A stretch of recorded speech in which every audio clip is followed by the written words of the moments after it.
This meeting is being recorded. Okay. Hi, everybody. Come on in. Welcome in, folks. Let's get this chat window over here.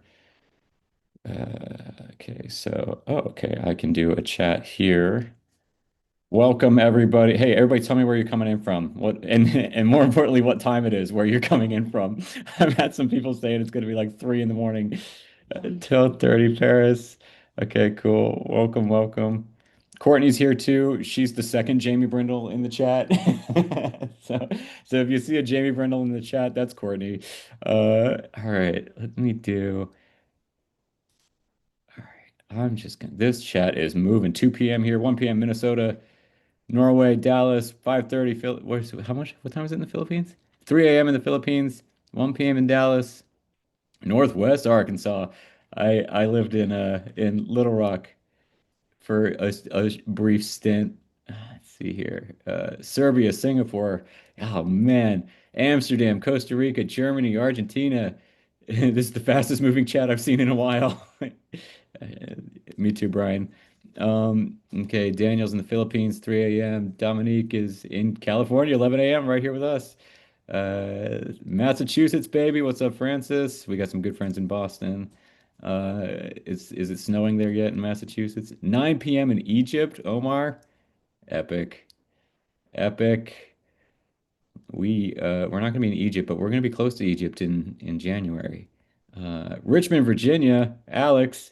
I don't know if you know this, but I'm from Richmond. That's RVA. That's my hometown.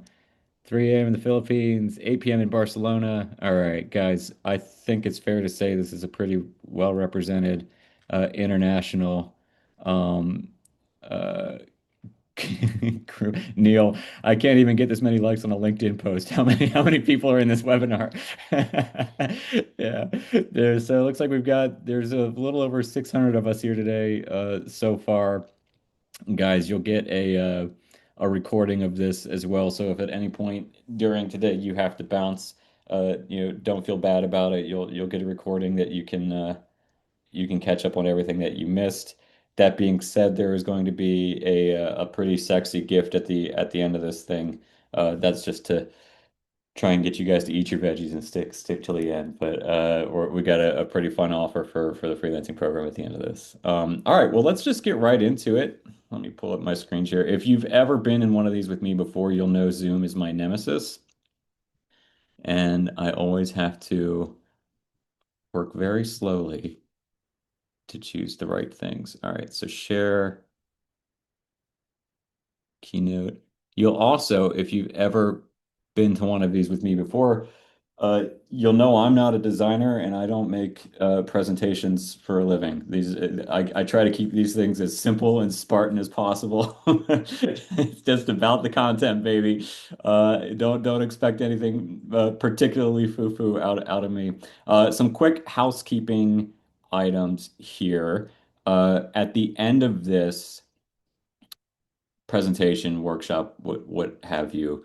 We're going to do a Q&A session, as you know, a pretty robust, healthy Q&A session. So if you have any questions as I go, um, then add them to the little question box, which is where at the Q&A. at the bottom says Q&A. It looks like a little diagram. My interface went away because I'm screen sharing, so I'm looking at Courtney's. So it looks like a little chat bubble, right? So log your questions there. And if you don't have any questions, keep that section open anyways and upvote any questions that you want to see get answered. Because that's how we're going to organize it at the end, right? We're just going to go by most popular questions. So if you want to make sure a question gets answered, upvote it and like it, right? Last housekeeping item is this was on the landing page and is in some of the emails that is in all the emails that we sent out. A chunk of this presentation is going to rely on you having access to Sales Navigator on LinkedIn. Now, you don't have to have Sales Navigator today because you're getting the recording, so you can set this up at your leisure in over the next month. But Sales Navigator is a massive asset. It's a huge tool for freelancers. It changed how I thought about LinkedIn. I thought LinkedIn was relatively useless as a platform until my good friend Chris Cosolino turned me on to Sales Navigator, and he runs an agency, a LinkedIn agency, and LinkedIn hires his agency to um, what's the word to improve Sales Navigator for them. So we've got the inside track on Sales Navigator, and it's a pretty great thing. So I've been talking long enough to help you go to give you the time to go join it, subscribe to Sales Navigator now, if you don't have it already. But again, if we get to that point and uh, and you don't have it, that's fine. Take a watch what I do. Watch me set up the saved searches and the lead lists, and go get you'll be pretty certain of the value of it after watching what I do with it, and you can go get it after this webinar. All right.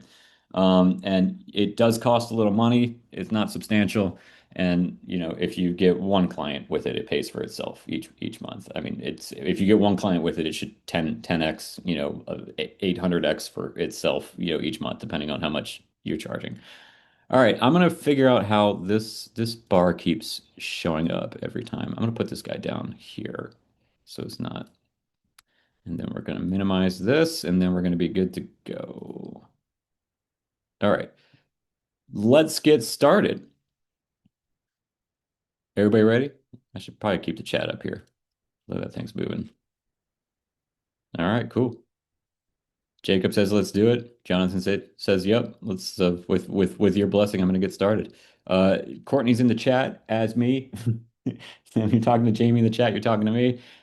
If anything is like outwardly confusing, and there is a mass influx of people in the chat saying, "Hang on, do something, go slower, give me that one again," let me know. Otherwise, we're just going to get through this so we can get to the Q&A. All right. So let me start with something that, based on my thousands of conversations with freelancers, I can say freelancers don't hear nearly enough.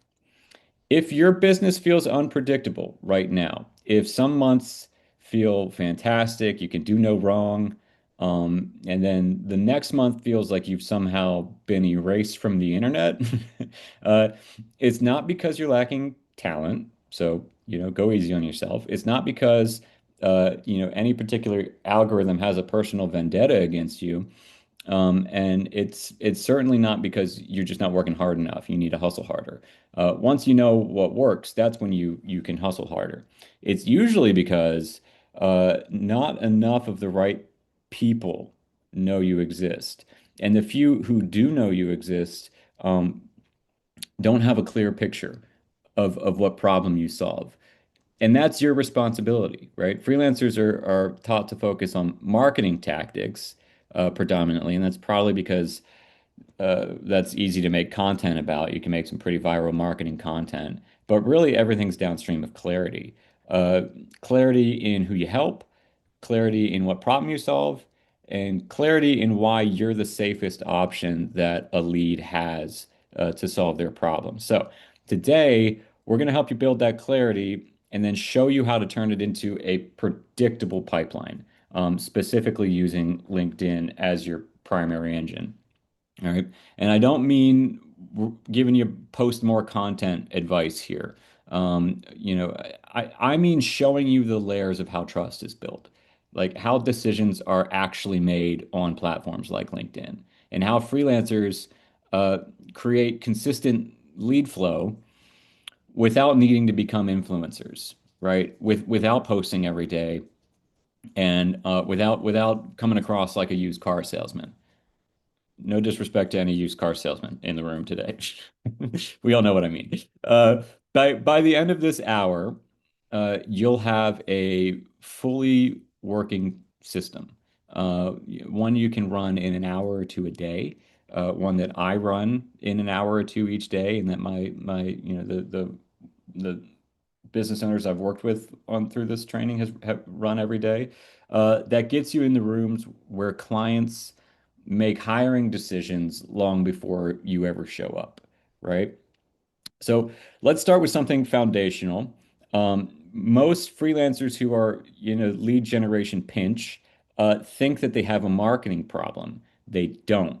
They have an offer problem. And this is counterintuitive because when leads slow down, the instinct is to fix everything except the offer, right? You try posting more, you try DMing more, you update your website, you mess around with your pricing, you redo your social media profiles, you make your 17th portfolio, right? You learn an entirely new trendy skill and start chasing that one down. And regardless of what you do, somehow things get harder. It gets even more difficult to find leads because here's the paradox. The more effort you put into fixing the symptoms, the more you end up doubling down on the core issue that's actually causing all the symptoms, right? Because when your offer is vague, low stakes, not urgent, misaligned, everything downstream collapses. Your leads dry up because nobody recognizes themselves in what you're saying. Your pricing disqualifies you because the problem you solve isn't painful enough. Your sales calls feel like uphill battles because the stakes aren't high enough for the client. Your content feels like you're shouting into the void because you're talking broadly instead of talking specifically about your offer. Your referrals slow down because people can't describe you. They don't know who to put you in front of. So before we talk about any like tactical strategy, which is going to be a big part of today, I need you to get anchored in one thing. Your offer must be painfully specific. Um, and I don't mean I do web design or I do copywriting or I'm an accountant for small businesses. Like that's not an offer, that's a category. I mean I help specific type of person solve specific, urgent, costly problem and move towards specific outcome, right? Most freelancers try to compete in the skills marketplace where 100,000 others are basically saying the same thing. But the pros and the folks here today after this will know that the only thing that cuts through noise is specificity, right? Say you're the owner of a new vegan protein bar brand, right? Congratulations. That's I'm proud of you. You need someone to design your wrapper and packaging. That's the objectives. That's the problem you're solving. Are you going to hire this person? I'm an elite graphic designer with 12 years in the biz. Or are you going to hire this person? I run a 6-month in-store CPG packaging testing framework that develops data-driven design optimized for off-the-shelf purchase.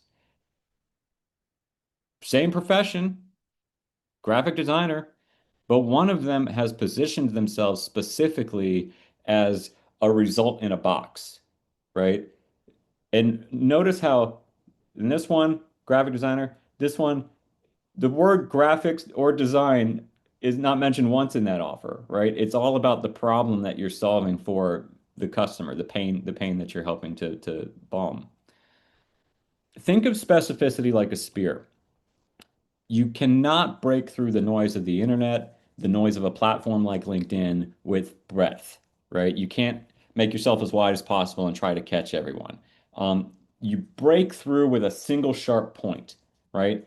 And then after you're inside, once you're in the room, you can do some damage. You can solve multiple problems. You can build a whole ecosystem and serve your clients in all kinds of ways. But to get into that room in the first place, the spear is required, right? So how do we build that spear? Let's start with the niche. And we're going to get through this quickly because I know you guys have probably seen many a piece of content on this kind of stuff, but I just want to get us on the same sheet of music here. Without a person, there's no problem to solve. And without an industry, Sales Navigator, the commenting strategy we're going to go through, the DMing, the lead magnets, most of this training is not going to be effective, right? So, this should go super quick. Take 10 seconds to answer this question or jot it down. Who's the one person you'd love to work with next month, and what industry are they in, right? Don't overthink it. It's always surprised me how much effort freelancers put into picking a niche, and they end up picking something too broad anyways. But don't overthink it. Don't try to predict the future of your business. Just choose. We need to create focus. And if you're having difficulty choosing, take another moment here to just audit your network. Is there an industry that's overrepresented there? Do you have a lot of family in the restaurant business? Are your college buddies all in fintech? If you have folks on the inside, you're already going to be ahead of the game because it's all about networking. That's what today is dependent on. You should be able to choose a niche in 2 minutes. I mean, it's tough to hear for the people that have been spending months on this, but it's not that important. The niche is not the important part. There's no such thing as a bad niche. There's no wrong answer. You can pick literally any industry that you're interested in or that is, overrepresented in your network. The important thing is the problem you solve for that niche. It's the second half of the spear, the problem. And here's where freelancers usually go really wrong, right? Almost every freelancer with a lead generation issue I've ever encountered really had a problem issue that they didn't know about. So you need a problem that is both costly and urgent now, right? Of course, this will evolve as you go. The problems of today will not be the problems of tomorrow, but you're going to keep the tools you use to solve that problem, your craft and your expertise. Um, but you need to be able to identify what costly, urgent problem you're currently solving for your clients with those tools. Let me give you an example. Redecorating your bathroom is a problem, right? Maybe you've wanted to replace the tile, change the curtains, swap the vanity, but it's not urgent, right? And it's not costing you money every day that your bathroom is not redecorated. You can take your time, you can shop around, you can browse Pinterest, meet a few contractors, have a chat with them, see what their budget is, and say maybe we try this in a few months when we're ready, right? I've probably just described how a lot of calls with your clients go, right? So an ugly bathroom is a problem. Now imagine the pipe under your sink bursts and your bathroom is adding an inch of water every hour. Now that's a problem too, but it's something different than the first one. It's costly and urgent. Every hour of the floor is getting more and more destroyed, and the longer you wait to fix this, the more money you're going to spend repairing the damage. Are you going to spend time price shopping with a flooding bathroom? Are you going to take a few days to interview contractors and see if you guys vibe? If you don't have it in the budget, are you going to wait until you do? Nope. You're going to find the first competent person, pay them whatever it takes to show up fast, and you're going to figure it out afterwards. Right? Your offer, the offer that we're going to deploy against, LinkedIn with all these strategies today, needs to solve the burst pipe problem, not the redecorating problem. All right. And you need to be brutally honest with yourself. Because the people that have optimized for this, for the burst pipe problem, they don't have a lot of issues in their business because the offer's done all the work for them. So this is where you want to spend the most of your time. In other words, uh, it needs to be a pain pill, not a vitamin, right? A vitamin is a nice to have.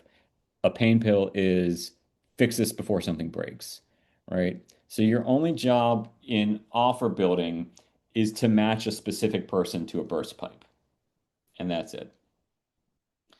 Everything else, your pricing, your marketing, your pipeline, your inbound, your referrals, gets easier once that match is made. And the stuff we're talking about today definitely gets more effective, right? Um, I mean, it'll what we're going to build out today will move you an inch or it'll move you a mile based on this stuff, right? So, if you need to, and most of you do, even those of you that are watching right now saying, not me, Brindle, my offer kicks ass, fix that before you go hard on today's strategy. Really assess. Now, once the offer is clear, we get into the part freelancers never realize is the real engine. And this is the part that I want you to really lean in for today. Uh, Most jobs never make it to the internet, right? The opportunities that would change your business, the opportunities that changed my business, my friends' businesses, the ones that pay well, the ones that are actually fun, the ones that respect your expertise and your opinion and build your reputation, those happen at the me and you level, not the public job post level, right? Let me explain what I mean by that. Well, let's do this. Imagine your own behavior, right? Let's say you have a costly, urgent problem that needs solved. If it's done improperly, it's the death of your business. So we're talking important, urgent, high stakes, right? How do you go about finding the person that you'll trust to solve this problem for your business? First, you'll ask, who do I know that can solve this problem? That's the first stage of the networking gauntlet, the me level. If you don't know anyone who's a master at solving that problem, right? What's the next thing you're going to do? Next thing you're going to do is you're going to ask your trusted network of friends and family and fellow business owners, hey, do you know anyone that's really elite at solving this problem? Have you worked with anyone that's fixed this for you, right? That's the second stage of the networking gauntlet, the you level. Only after all that, if a job makes it through the me and the you levels of the networking gauntlet, will you then hit the internet and see what Google or Upwork has to say. Who would the algorithm recommend, right? Who does the internet suggest? The people that are optimizing for, for ads or SEO or social media, um, are fighting over scraps, the jobs that didn't make it through the you and the me stages of the network gauntlet. And I can almost hear you now saying, well, aren't I in a webinar about a social media platform, right? To which I would say that LinkedIn is not social media. It's not. It's not a social media platform. And I'll show you more of what I'm talking about in a minute here, but it's basically what LinkedIn is, the business conference experience at scale. They've taken the experience of a B2B networking conference and put it on the internet. And it's just open 24/7 at any point in the day. You can walk in and insert yourself into a conversation on the show floor, right?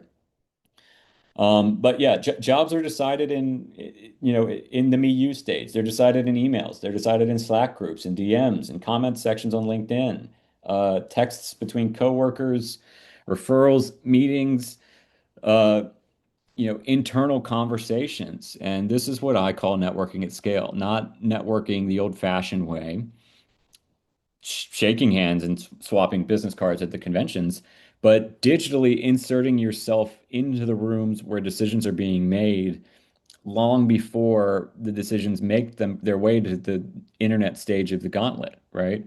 And doing that at scale on LinkedIn. This becomes a lot simpler once you shift your mindset from I need to get clients to I need to make buddies. Because the truth is, a buddy is more valuable than a customer. And many of you probably understand this, even if you haven't like put pen to paper to make this observation. But let's draw it out here. You're all probably familiar with this. This is your basic funnel, right? You find some leads, you nurture them effectively, and most disappear, and a handful become clients, right? This isn't the business I want you to build. And this type of funnel is such a waste of the value that LinkedIn offers. So today, networking at scale, what we're talking about, looks more like you make a bunch of buddies, and you nurture those relationships, and they recommend you to their networks and teams within their company. A customer gives you one project, a buddy gives you visibility in their entire network, right? A buddy talks about you, a buddy engages with your posts, refers you without being asked, and more often than not, a buddy eventually becomes a client anyway, right? This is why our outbound strategy today, on LinkedIn is not about selling at scale. It's about connecting at scale. And here's where most freelancers have been building on a false belief.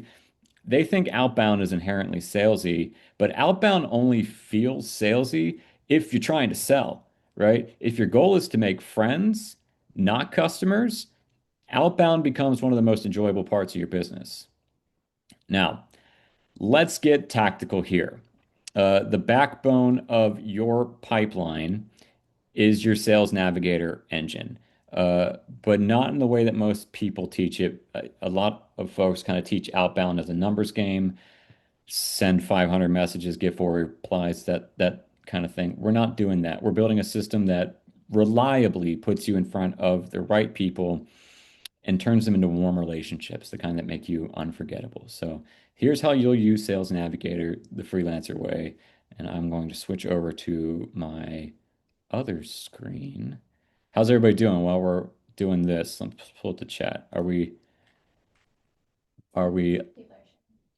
okay, cool. We're sharing LinkedIn's. We're doing good. So far, so good. Whoop whoop. Love it. All right, cool. Following along. Looking to make buddies too. Yes. Hey, that would be cool if everybody here connects on LinkedIn after this.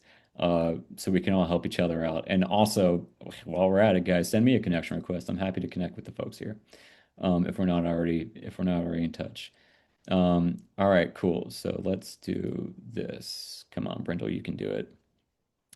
If I go to this little button and I pick Google Chrome, right?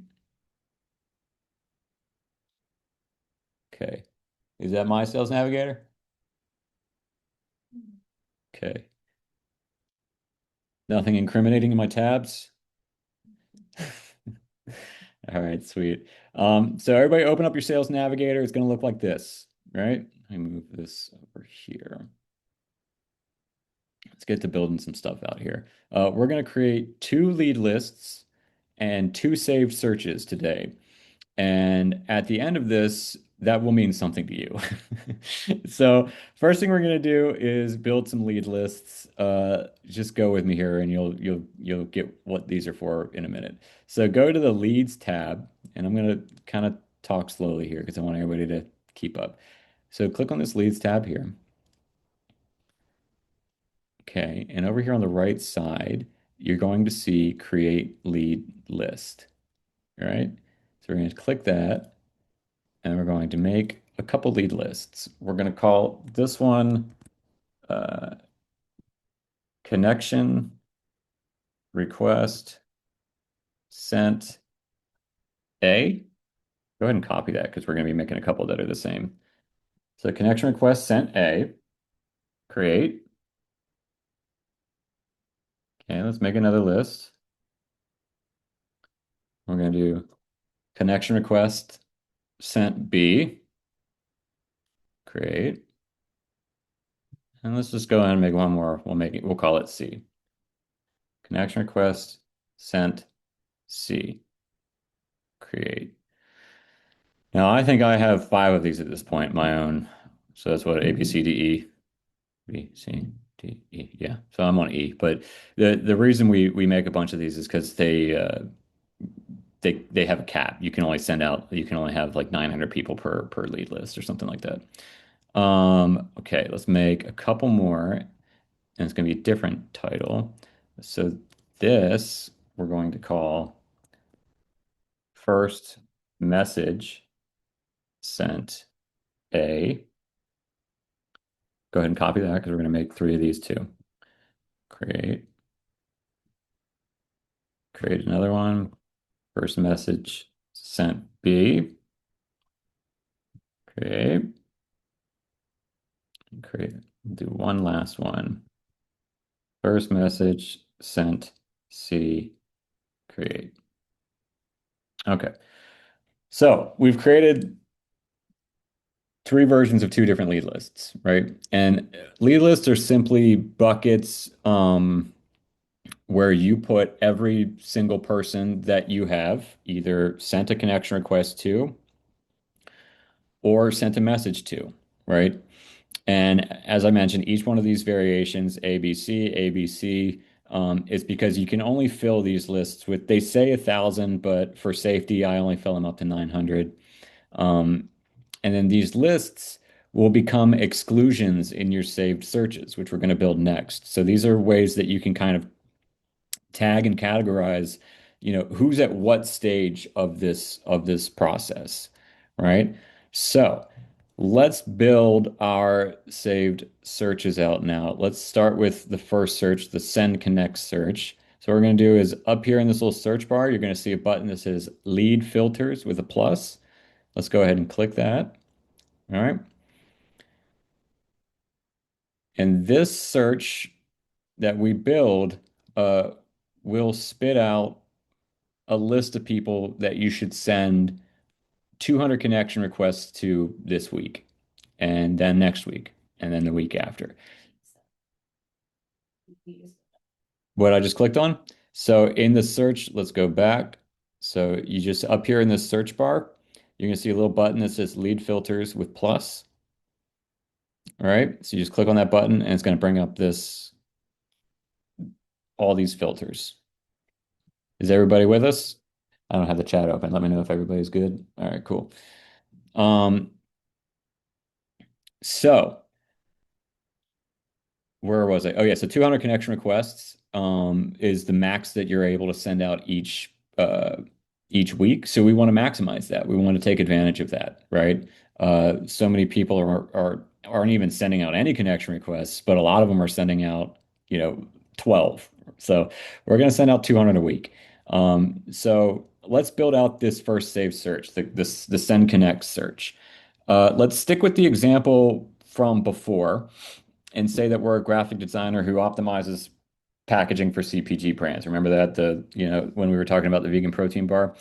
So this graphic designer runs a monthly A/B test on packaging elements and for brands that are in grocery stores. So let's start at the top. I'm talking about this imaginary freelancer. You do this for you, right? Let's start at the top with company headcount. So for this imaginary freelancer, um, I'm likely looking at smaller brands here. A company like Kraft, or Mondelez is already going to have a floor of employees dedicated to this effort to solving this problem. So for my freelancer, we're going to look at uh, pretty much self-employed 1 to 10, 11 to 50, and I'll probably cap it at 200 employees. I would imagine after 200, this ceases to be something that they're looking for. Personal page. Yeah, personal page. It's a great question. Um, yeah, so the question was, are you doing this for your business or your personal page? Everything that I do is going to be on a personal page on LinkedIn, right? These are humans interacting with humans. That's the way. But again, remember, it's like if you were at a business conference that's open 24/7. You're not walking into that business conference with your company's logo on over your face, right? It's like you're walking in as you doing business on behalf of your company. So you're trying to make relationships with other people doing business on behalf of their company. So be you. All right. So company headcount, company type is the next one that we care about. And again, for me, for my imaginary freelancer, public company is probably going to be too big. So we're going to go privately held, uh, partnership, self-employed, and self-owned. Those make the most sense for somebody who's trying to reach out to people that sell food products in grocery stores, right? Um, so let's do that. Now, who are we looking to get in front of? Let's come down to the role section here. Who feels the pain that you can fix, right? Who, if, let me X out of this real quick. So my graphic designer who makes stuff for food companies, you know, who's that person trying to get in front of? You could probably think of 3 or 4 job titles, that would work. Uh, if you were to just put some effort into it, but really. I like to use ChatGPT here. I like to deploy ChatGPT against this effort with everybody that I build this out for. So I went ahead and typed out a search this morning for expediency's sake. So let's add all these job titles here. So this is, where did we have job titles? Here we go. So ChatGPT, I typed in, hey, I'm a graphic designer and I solve this problem for CPG brands. Who are what are the job positions that I should get in front of on LinkedIn Sales Navigator, right? And it wrote out uh, uh, all of these positions that we're going to add to the list. So if you have a handful of people that normally work with you, maybe you're a developer and you work with technical directors and blah blah blah, like by all means put those in to the roles, but I'm going to go ahead and put all of these in. I'm going to If I move this out, does it disappear? Okay, cool. So I just got this list up on the side here. I'm going to I'm in the Zoom here. So I'm going to put all of these into the current job title section here. And you can do the same. Ask ChatGPT, hey, what job title should I add? Um, for a lot of you, I'll do the ones that a lot of you are probably going to add anyways. You're probably looking at founder. You're probably looking at co-founder, CEO, president. This becomes less the case now if you only work with enterprise. So if your company headcount is 500 to 2,000, you're probably not looking for the CEO. You're probably looking for VP of marketing, things like that, right? So keep that in mind. CEO is not bothering with you. Owner, general manager, um, CMO. Let's do VP of marketing since I mentioned it. VP of marketing. Come on, Brindle. VP of marketing, director of marketing,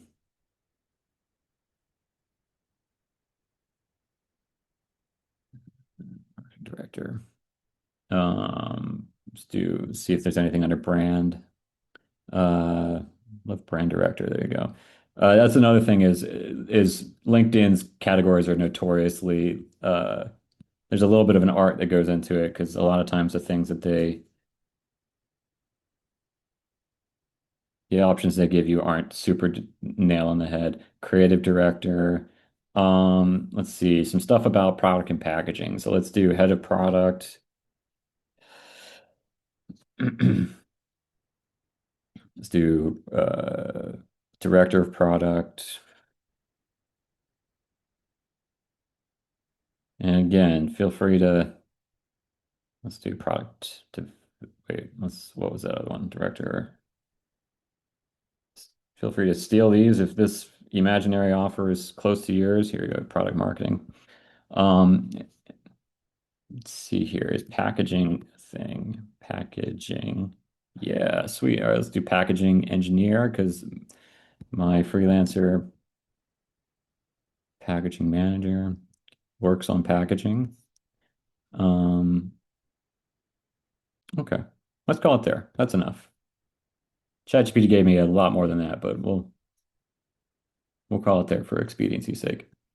Does everybody have a couple good job titles in? Can we move on to the next one? Let's see here. Okay. I'm going to now figure out what the hell I'm doing. Where did that window go?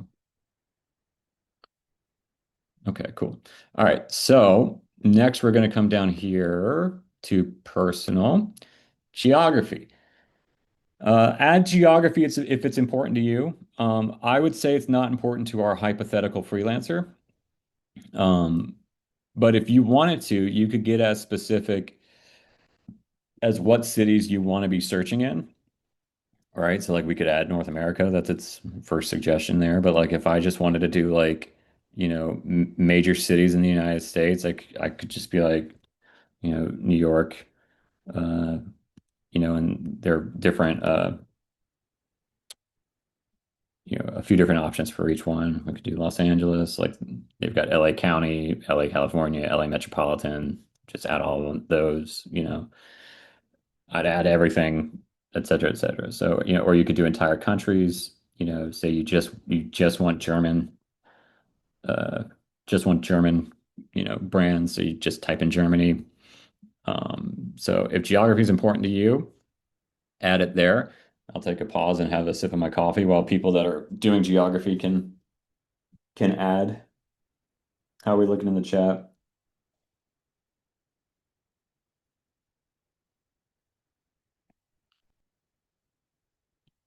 Let's give you guys just a second here.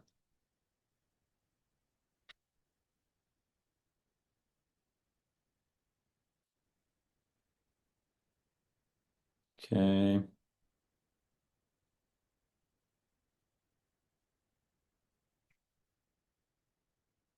All right, let's move on.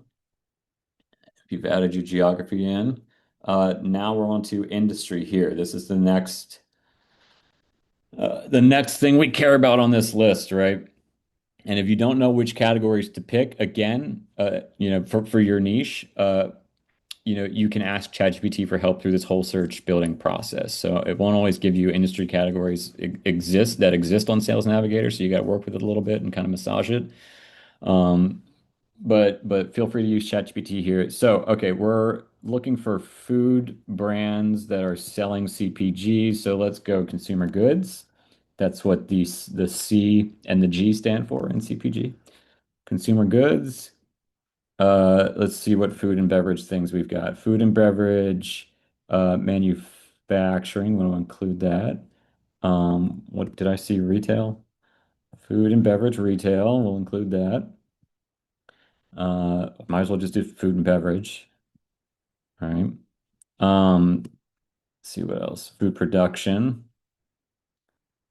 Um, let's do health and wellness. I sometimes will add for food things. That makes sense. Uh, let's see what retail options we've got. Retail groceries. That's good. We'll include that. Um, I think that's enough. I was just gonna check and see if there's any food and service combination. Wholesale food and beverage. We'll include that. So those are wholesalers, people that sell to only to grocery stores. Um, let's see if there's any other health choices. No. Um, see convenience, maybe. No. All right, we'll leave it there. Cool. So that's your industry. Hopefully you've worked with ChatGPT to pick a few out. But I mean, you saw how I did it. I literally just like I know I'm looking for food and beverage, so I just kind of typed in food first to see what came up. And then from there you explore a little. I went health and wellness, I went retail, I went wholesale. What are the other angles of people that, that are making food products that could need some new packaging? Like what would they classify themselves as on LinkedIn?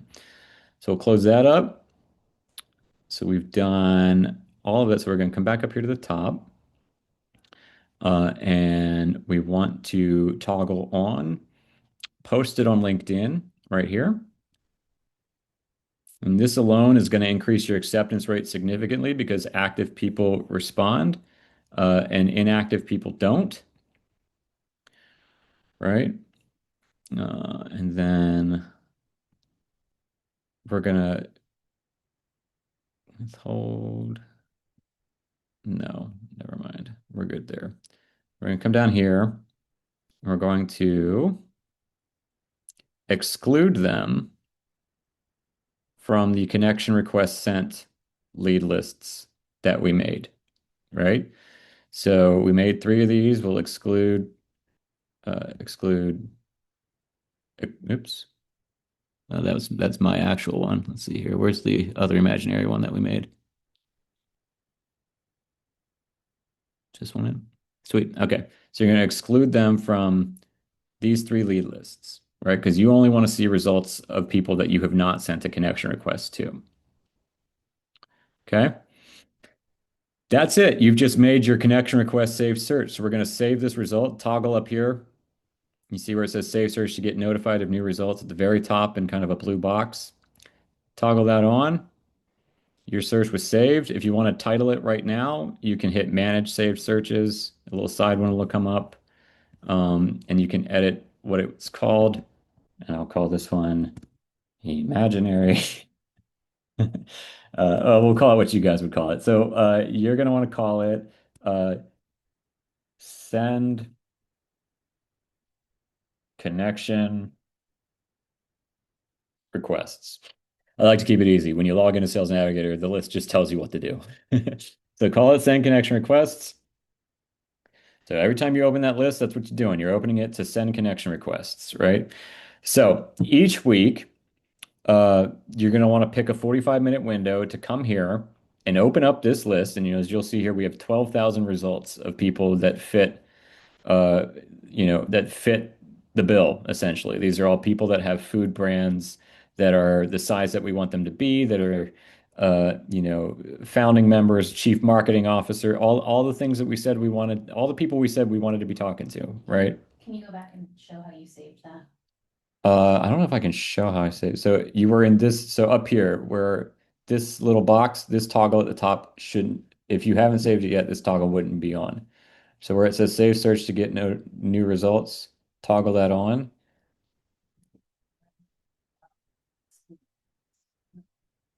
So this excluded, and then she said people are confused about the excluded list. So this is down here where we excluded our connection requests. That's because what's going to happen is, I'm going to collapse this right now. What's going to happen is, you see we have 12,000 results here, right? So we're going to send out 200 connection requests to people on this list, but we want to make sure that they're not people we've already sent out connection requests to. We don't want to waste this, because what will happen is after a month or so of doing this, the first several pages are all going to be people that you've already sent a request to if you didn't exclude those lists. So you go all the way to the bottom and go to the next page and go all the way to the bottom and go to the next page until you found a page that had new people on it, right? So to save you from that, we've excluded those people, right? So the second you send a connection request, they get taken off of this search. They won't appear again. So it's a way for you to just simplify this whole process. Does that make sense? Um, Courtney said yes on behalf of all of you. Courtney's taking notes. Okay, cool. So it's here in the exclude function is here in the workflow section. It's just you just under lead list, you hit the plus, and then you would pick and you would choose exclude for your three connection request lead lists, right? Um, so like for instance, this is a lead list that I made for an event we did in LA, right? So I would just hit exclude if I didn't want them to be on this list, right? Okay. Okay. So each week we're going to take 45 minutes, open up this list from the home page, right? There's just, I'll show you where it is at the end of this. It's just literally top of the home page. It says saved searches. Click on it and you can pick which one to open up. And all you're going to do, or you could get a VA to do this too if you want somebody else, if you don't want to spend time doing this. But I would suggest you at least be the one that does it for the first couple weeks. Um, I like to get a beat on who's in the industry, who's doing what, how people are talking about themselves. And it's just, I mean, we're talking 45 minutes here, tops, max. You're going to select all, and you're going to save everybody on this. So there's 25 people per page. You're going to save everybody on this list to connection request sent A, right? And when that gets to like 900, then you're going to start saving them to connection request B. And when that gets to like 900, you're going to start saving them to connection request C. All right. So you've saved this whole page to that lead list. And now you're going to go down the page and just send a connection request. I'm going to connect with a bunch of food industry people for you guys. These people are going to be like, why is this guy reaching out to me? You're just going to send a connection request, right? And you just go down the list and connect. And what we've found, and our primary data confirms this, and our and friends of ours who run massive LinkedIn agencies, their primary data confirms this. If you connect without sending a personal message, you're going to get a much better result. If you take the time to send a personal message here, um, you're taking too much, it's taking time out of your day, and it's hurting your response rate. It's hurting your acceptance rate because something happens where, when somebody receives a connection request with a message, either they perceive it as homework that they have to read this message, or it comes across as too salesy. Like already this person's pitching me and I haven't even accepted a request, and they just don't accept them. That's great news for us. It's a lot faster to just do this. Just hit send invitation, right? You go down the list. Believe me on it. Believe me on it. I've been doing it for over a year now, and we've tested it, and we have friends that do it for enterprise clients. We've just started doing it for enterprise clients. Um, oops, that's the wrong button to click. All these people, all these poor people are getting invitations from me. They're like, why is this guy reaching out to me? But you just go down the list, and you send out 200. You keep going until you hit your 200 of the of the week. Now, I like to actually stop at 175 because I'd like to have a few extra connection requests for the week. As I'm in my feed in LinkedIn, if I see somebody who's talking about something that I'm interested in, or if I see somebody that I think I should be connected to, I like to have a connection request available to send to that person. So do what works for you here, but remember, but your max is 200, and you want to try and get that max every week, and it resets, whenever it was that you sent out your initial 200. Yeah, session. Question is, do I do it in one session or a couple a day? And I do it in one session. It's not that, like it's like 30 minutes of your day. But you could totally do it, just resolve to do, what's 200 divided by 7? Do however many that is a day, a day. All right. So that's your connection request saved list. And now that you know how to do this, you can do it with for a bunch of things, right? So if, say you're this CPG packaging designer and you want to spend a few weeks building up your network with agency owners in the food and beverage space, or you want to target food and beverage associations, right? So these aren't the people that own the brands; these are the other people that serve brands in your space, hub and spoke clients. You keep all the industry information and you change the job titles to match, right? And you change the company headcounts to match. And you can again deploy ChatGPT against this effort and then just save that search. And maybe this week you're reaching out to brand owners, and next week you're going to reach out to agency owners, and the week after that you're going to reach out to associations, directors, and then maybe you'll do another 3 weeks on brand owners. So you just have those lists available to you. We have our saved searches. We have, like, we're doing a tour in next year of freelancer meetups with this I mean, whatever, you guys are getting some insider information with this company that's going to provide us venues, and so they've got venues in all these cities in the country. So I'm connecting with freelancers in those cities, right?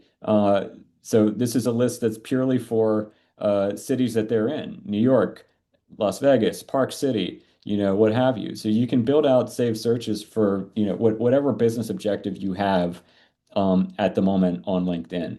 This is just going to be your basic one. This is going to be the one, the one that's full of all of your clients. Does that make sense? Okay. Let's build a second saved search. Let's get out of here. That's the quickest way to get you here. I'm going to build one more saved search. So go back to the home page. Otherwise, we would have had to X out of everything that you just said. So go back to the home page, make sure you save that save search.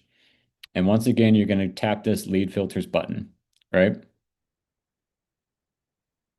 Okay. Now we got a blank slate here. And this one's a lot simpler. This is the search that we'll use to send out our messages and start having conversations with people that accept the connection request. I'm gonna minimize this.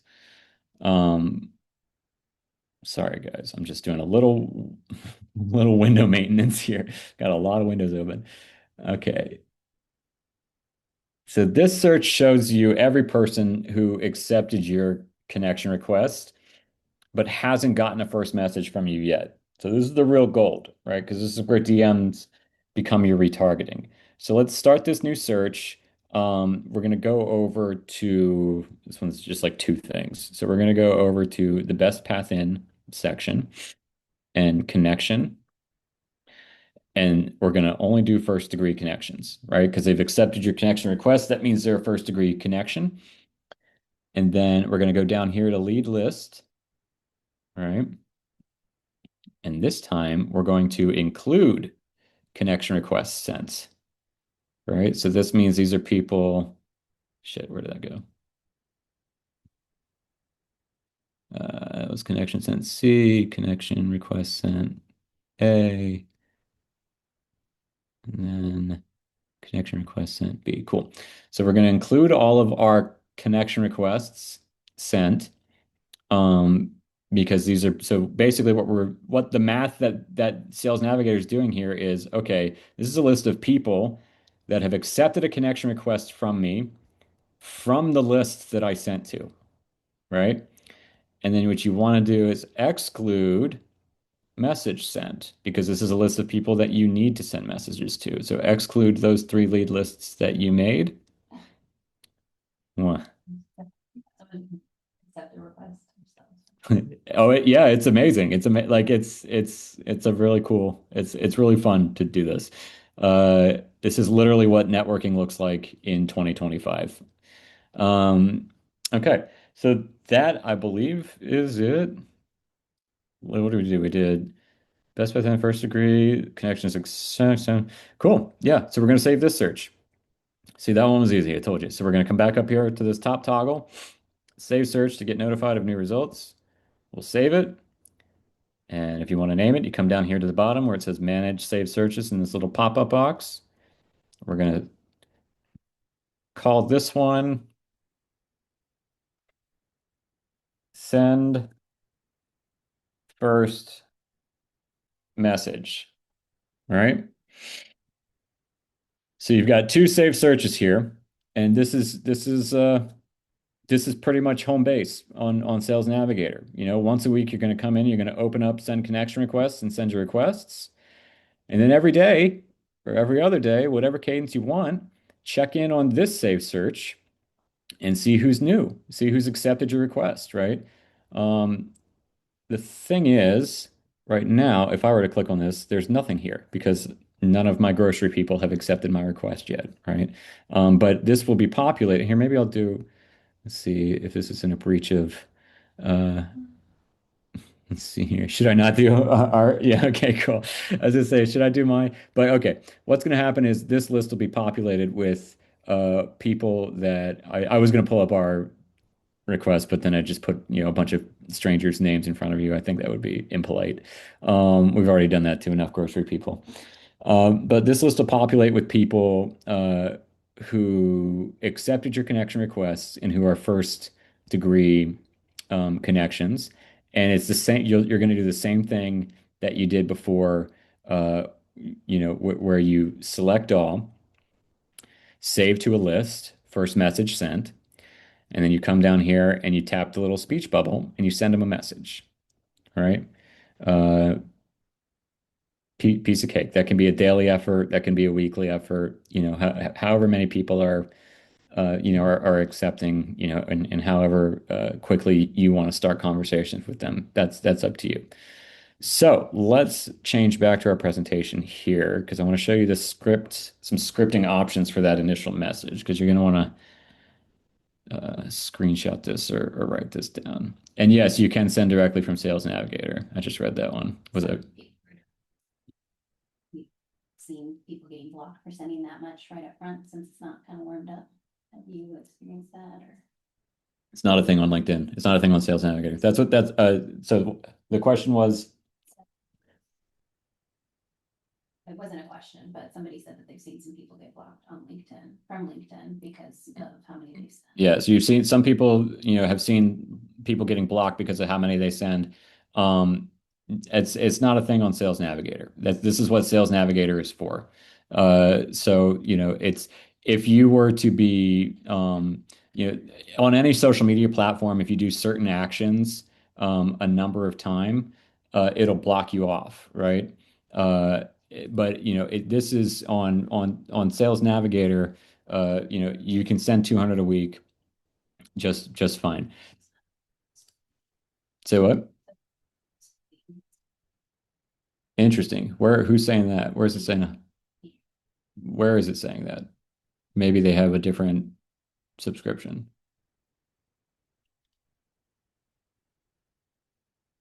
Because 100 is the limit. A lot of people are seeing 100. So.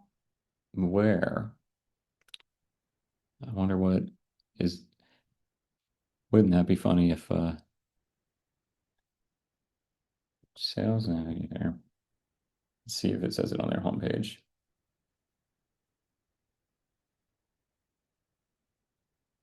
Yeah, I think it depends on the subscription.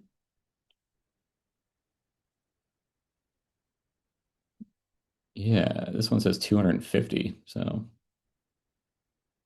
locations have different. have you yet to encounter that? We've done this all over. You can set it on your account activity and history. That's what Kevin said he looked up in uh, ChatGPT. Okay. Well, I mean, maybe do this for this is I can honestly say it's not something we've encountered in, probably 100 accounts that we've set up this year alone. Everybody's done 200, but if you want to play it safe, maybe do 50 for the first week and just warm it up.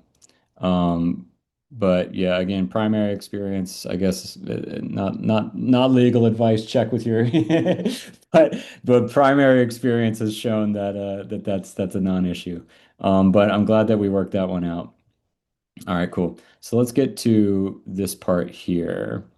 Yeah, if you want to warm it up, by all means, warm it up. Don't let me bully you into just going whole hog here. Where's our presentation? Okay, we back to this. Okay, cool. What? If this Zoom call doesn't loop like your TikTok reels, I'm gonna be disappointed. Damn it, I should. It said if this Zoom call doesn't loop like your reels, I'm gonna be disappointed. I should have. I'm gonna have to work that in. I'm gonna have to figure that out. That would have been so good. Oh man, I hate missed opportunities like that. All right, so we were talking about what that initial outreach message is going to be. All right. So here's the message that you're going to be sending, to folks on that list, on that, when you send that initial outreach.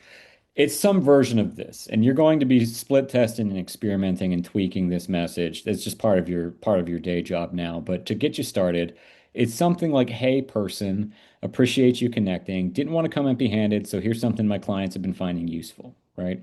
And that thing that you hand them should legit be useful. Like I mean, and it shouldn't be an ad for you, and it shouldn't be hiding behind an email gate. By all means, pixel that page where whatever that thing is, so that you can get pixel data on the people that go there in case when it's time to run retargeting ads. But you don't want to show up empty-handed. You're showing up to their house. Here's something my clients have been finding useful. I promise there's no pitch on the other side of this. Just trying to meet more people in XYZ industry. And any exciting goals for the next 12 weeks or so, right? So this last question here, this is where the real testing is going to happen, right? Um, you want to see what gets the most replies, right? That's it. It's don't do the permission to pitch thing. You're not trying to get, get them on a call. This isn't like thinly veiled small talk. You're legitimately trying to get them to reply here. So experiment with what questions people get most excited about. And then the next lever that you want to pull, the next thing to experiment with would be that first, the first one, the hey name appreciates you connecting, right? What are other ways that you can say that sparks curiosity and gets people interested? Because that's going to be what they see in the little window in their inbox. Um, this one message does three powerful things.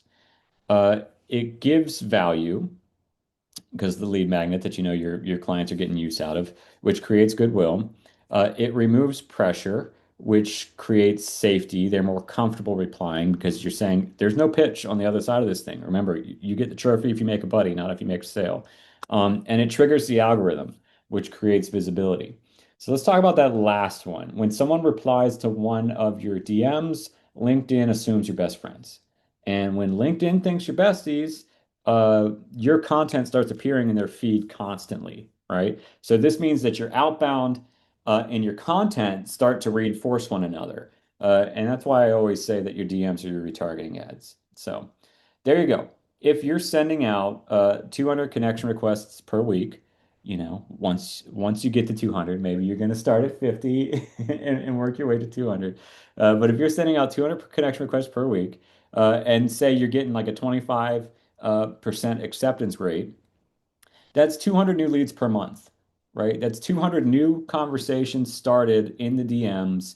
That's 200 chances each month to make buddies that refer you to their networks and that likely slot you in to solve their problems as well. All right. And I know that we said 34 leads to get you guys here. And people were asking in the comments on Instagram, on TikTok, why such a specific number? And I couldn't tell them that it's just because we honestly didn't think anyone would believe 200. So we just made up a number that we thought they would believe. But 200 leads is what we're looking at. 200 conversations sparked each month on LinkedIn, as long as you apply this. This what we've gone through, and this what we're about to go through. Um, so let's talk about comments,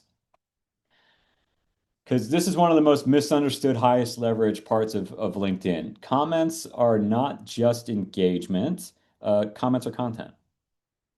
They're such an important part of the platform that LinkedIn has started allowing you to see uh, the impression count of each of your comments, and they often outperform posts in reach. I'm a professional content creator and I make some pretty good posts, and there have been many days where the 50 comments that my team and I left that day on LinkedIn dwarfed the impression count of whatever content we posted. And this will be even more true for you, who's using because you're using LinkedIn to find clients as opposed to build an audience. Um, Unlike posts, comments place you inside other people's rooms, right? So you're borrowing their audience and their trust and their context, and leveraging it for you. So let's get tactical here, because it's the next most important part of how you can use LinkedIn to grow your business.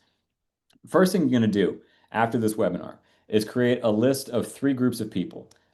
You want 10 to 15 thought leaders in your niche who are active on LinkedIn. So, who are the people on LinkedIn that your ideal customer is following for advice and for entertainment, right?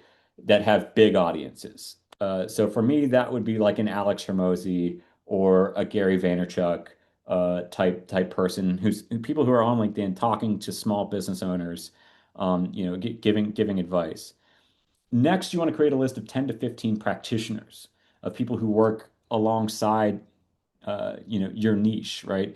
So these are people that are posting regularly also about your corner of the industry.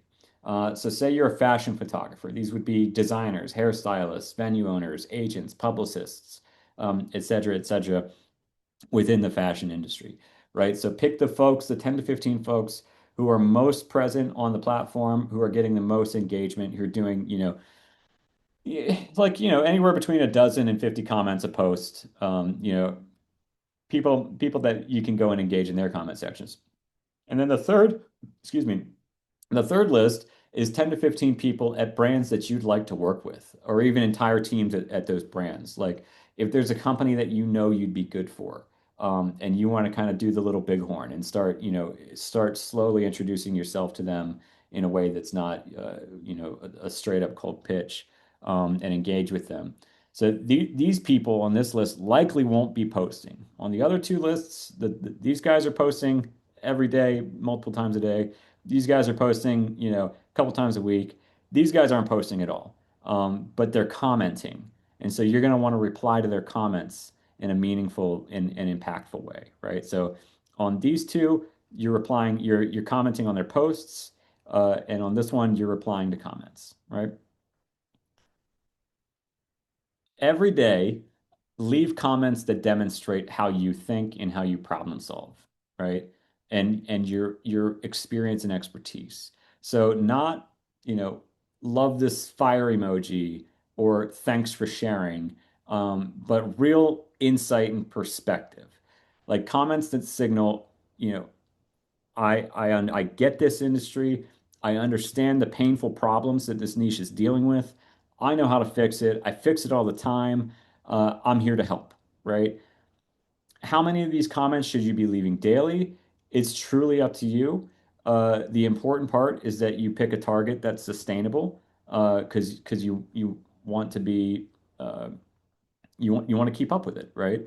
I'd say to resolve to leave at least 10 comments per day, at the least. But the more comments you leave, the more result you will get. It's very mathematical. What are you laughing at?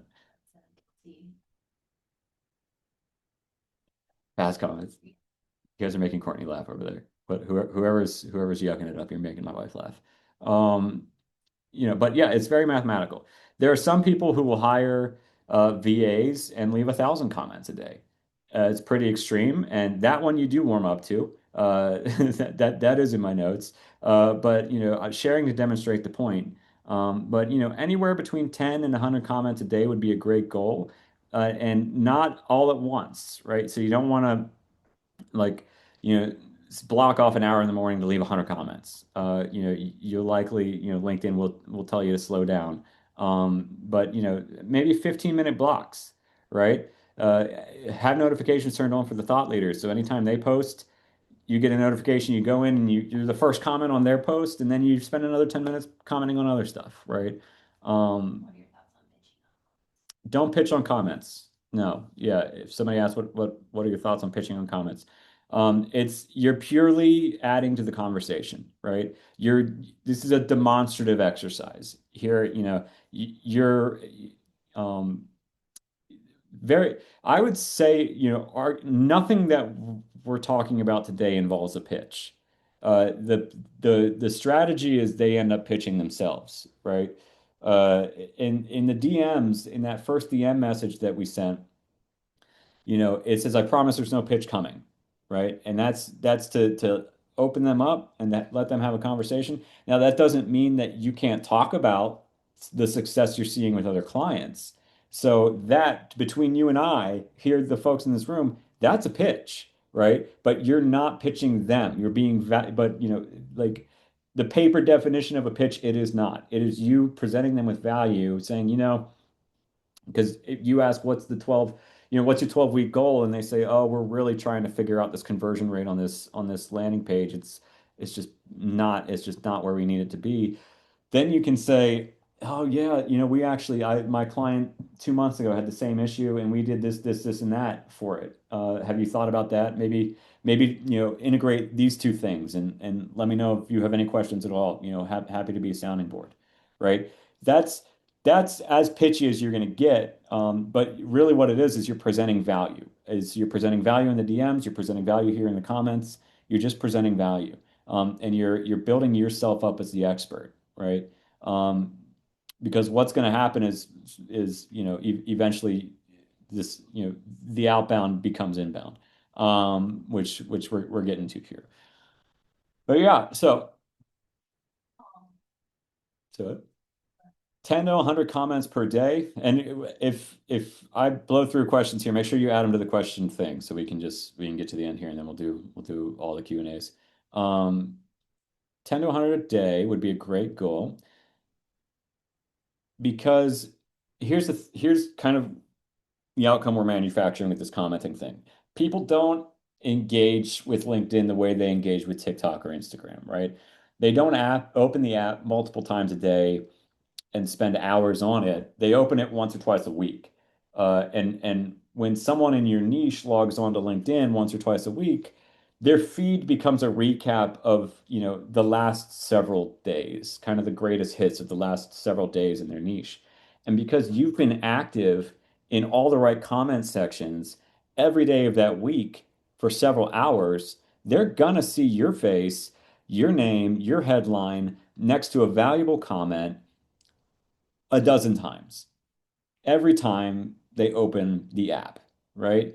A few weeks of that, and you'll simply become the person who solves that problem for their niche on LinkedIn, right? This creates familiarity. Familiarity reduces risk. And if you're familiar with my content, I've explained this one often, is that the deciding factor isn't talent so much as it is certainty. And any risk reduction increases buying likelihood. This is how the dark funnel works, right? The layers of decision making that clients go through before you ever show up. They're forming impressions of you in, in moments that you're not involved in. So imagine after a few months of seeing you show up like this, they get a connection request and a first DM from you with a valuable lead magnet. You see how this works? Now they recognize your name and your face in that connection request, and they're excited to see what you have to say about their business. Um, People hire the freelancer they recognize, not the freelancer who's objectively the best, ever. This is always true. The freelancer that they've seen 10 times that week, the freelancer whose name feels familiar. So, what does this look like in practice? Uh, you're going to want to create a spreadsheet that tracks content, date and time, and link to the original comment. That way, you or a VA can go back 48 hours later to check the impression counts of the comments to determine what's working and what's not, right? You always want to let the data be your guide. Here's a screenshot of my comment tracker from July, sorted by highest impression counts, right? And I'll do that at the end of the month because guess which of these comments I develop into their own posts the next month, right? So not only is this tracking effort informing future comments, and we're training ChatGPT for both myself and my VAs to use, but it's also informing future content because it's telling me which topics speak the language of my niche on LinkedIn, right? What are people reacting to? And then this brings us to the profile.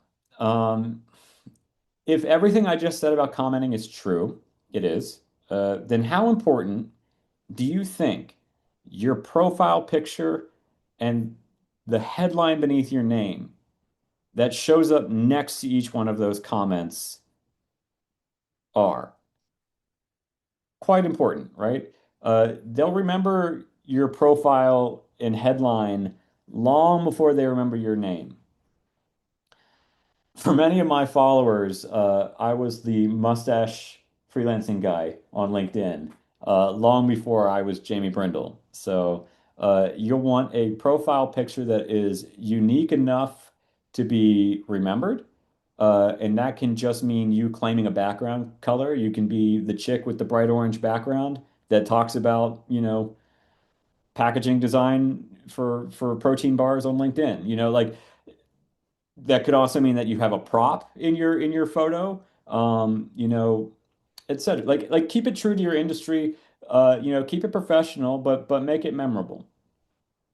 And then the headline you go with is what people will use to decide if they're going to accept your connection request, right? Or if they're going to open a DM from you or just follow you directly from the feed. This is what informs most followers' decision. So it needs to convey your offer in a simple, clever way, pointing to the pain that you solve in a manner that makes it seem so simple. That to them you must have the solution. The headline isn't the place to put that you're a dog lover, or to get cute and say you're a problem-solving wizard, or any of that stuff. That's great. Great that you love dogs, and it's great that you're a problem-solving wizard, but the headline's not your place to convey that information, right? You want to use words that everyone understands to convey why they should pay attention to you in this moment. Um, Now, profile picture and headline are elements uh, that follow you wherever you are on the site. So, connection requests, DMs, comments, your profile picture and your headline are going to be right there with all those things. But what about the tools specific to the profile page? Well, let's start with why anybody in this day and age would even be on your profile page to begin with, when they could just follow you from the feed, right? They're there for the vibe check. People don't go to the profile page to follow you. If they read your comment, they read your headline, and they suss out that you're somebody that they want more of in their life, they'll just follow you from that comment or from that post. But if they've made it to your profile page, it's because they're there for the vibe check, and they're not going to take the time to scroll down to your work history or to look at what skills you've been endorsed for, right? All kind of the old school LinkedIn stuff, back when it was more of a tool for corporate America. They're going to glance at your banner and your pin post and maybe your about section, and make their determination, right, on if they should accept a connection request from you, or if they should follow you. So your profile is simply the clarity layer that exists for the vibe check, right? People should be able to glance at your page and know exactly what problem you solve, for whom, and what type of a strategic partner you'll be. So your banner can be the logo wall of clients that you've worked with, or a few words about the problem you solve, or a few like short sentence long testimonials, like what they put on movie posters, right? Your pinned post can be your most powerful case study, right? Help them imagine the end result of working with you by showing them, the end result that somebody else achieved working with you. And your about section can demonstrate your personality a little bit, and show what you'll be like to communicate with, right? Feel free to put that you love dogs here, or that you're a problem-solving wizard here. But this is where you get to show off your personality a little bit. Finally, let's talk about posting. Love how this is the last thing on the list. Like, this is the lowest priority for this, on LinkedIn, is posting. It like speaks volumes about what I said earlier, that LinkedIn is not a social media platform. It's a networking conference. You can get away with not posting at all if you do everything else that we've talked about. If you're doing everything else, you don't have to post.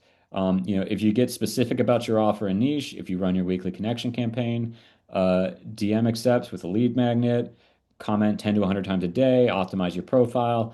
You're already doing way better than the pack on LinkedIn. You're putting in a solid A effort. But if you do post, you get to move from an A to an A plus. And I know we're a bunch of overachieving mofos here. So let's get you to an A plus. Posting for you is not about going viral. It's not about building an audience. That's not what you're doing on LinkedIn. It's simply about building familiarity and trust at scale. On LinkedIn, the only metric worth optimizing for is comments. On other social media platforms, it's likes and sends, likes and shares, uh, and saves. Um, Shares being most important. But on LinkedIn, it's comments.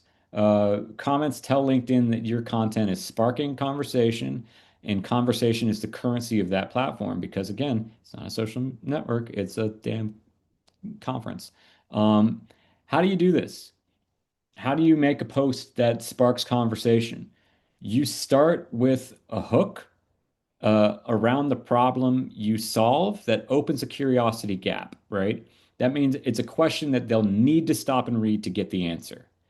You have to grab you have to hijack their attention with that opening sentence. And then you follow that with a singular insight, right? Don't make a post about 19 things. Just a singular insight that's clever or unexpected, or that simplifies a concept that your clients previously thought to be complicated, or that's contrarian to popular belief in your industry, right? So that's the body of the post.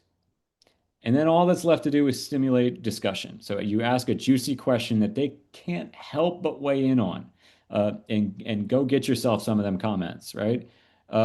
So this is what an example of what a post like this would look like. The hook. The skill that separates six-figure freelancers from everyone else, most people don't even consider it a skill. What are you talking about, Jamie? What is that? Contrary to what you hear online, it's not niche, not content, not pricing. It's the ability to ask the right question at the right moment, the kind that reveals the real problem, not the one the client thinks they have. Okay, interesting. What's the best question you ask clients that is paid off again and again, right? So people can't help themselves. They're so excited to share how, what awesome questions they've asked clients, or what they've discovered in their years in the business, in the industry, right? Or people that aren't as elite or aren't as seasoned will run to that comment section to read what the seasoned freelancers are posting, right? And engage and like and reply. If someone comments on your post, their entire network will see your post. That's the way it works on LinkedIn. Um, and if you get one of them to comment, somebody from their network to comment, then their entire network sees it, right? Um, but even more importantly, comments mean that your content is creating recognition, and recognition builds familiarity, And familiarity builds trust. And trust leads to inbound. And that's where all this is headed. We built an outbound effort on Sales Navigator today, but all these efforts combined lead to you opening up LinkedIn one morning to a DM from a stranger who wants to give you money to solve a problem for him, right? The problem you planted your flag in at the beginning of this webinar. So when you combine these layers, the niche person, the clear offer, the burst pipe problem, the buddy mindset, the outbound engine, the comment engine, the clarity layer of your profile, and the engaging content, something remarkable happens on this platform. Your business stops feeling random. You stop waiting for referrals. They start coming to you. You stop hoping a post goes viral because you know better. You stop feeling invisible because to your industry, you're everywhere. We do this for B2B customers, and within weeks, they say that anytime they go to a conference, somebody says, "Hey, you're all over my LinkedIn," right? And that's just from a few weeks of doing this. And you stop wondering where the next client is coming from. Instead, you have a system, one that keeps putting you in the rooms where the clients are making decisions. All right. And I hope that, I'm excited to see you guys put all of this together. Um, and before we get to the Q&A portion here, here's how I want to close this. If you want to take this a step further, and I mentioned that we're going to have a special freelancing program deal for you guys. If you want to take it a step further, get some help building this engine, the offer clarity, the niche, the outbound system, the comment ladder, the DM scripts, the pipeline, not just for LinkedIn, but pretty much across the whole damn internet. And if you want to do it alongside 1,300 other freelancers who are in growth mode and actively doing this with you every week, we got a little thanks for being here gift for you guys today. We're offering a freelancing program membership for anyone who joins during this webinar before we hit end on the Zoom. $34 off the first month. It costs you $34 to be here, so we want to go ahead and make it today basically free for you. And if you're not familiar with the freelancing program, and this is just 2 slides and we'll get to the Q&A. It's a community of 1,300 freelancers all helping each other grow. We have places to strategize, crowdsource client conversations, responses to client emails. We have weekly group meetups where you can bring questions about what's going on inside your business to me and the group. There's a win section where you can get inspired by what other people are succeeding with, offers that they're bringing out to their clients. And there's over 20 hours of video content, archival meetups that you can watch and take notes on what you could be implementing now to get results. And not only that, but I want to personally take a look at your business and your objectives and what's standing in your way and help you make a plan. So if you join before the end of our time together today, you're also going to get a free 20-minute session with me where we can put pen to paper and make sure you're starting 2026 on the right path for the vision that you have for your business. It's important. That's important for me that, if you made the effort to be here today, I want to make sure that you put this stuff to work properly. So you just got to use the code 34 off. Did I get that right? 30. Did I do it right? You smiled like I did the wrong code. Just use the code 34 off when you go into the freelancing program and join before the end of the Q&A today to make sure that you take advantage of it. So I'll leave this page up and we'll get to the question and answer section. And let me find where that is. Q&A.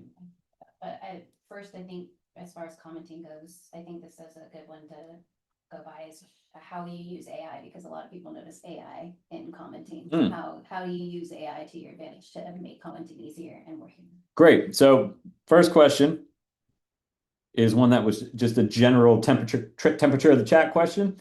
It's a question about AI and commenting. And I'm really glad that we're talking about this because so many people use AI so wrong when commenting on LinkedIn. So here's what you're going to do.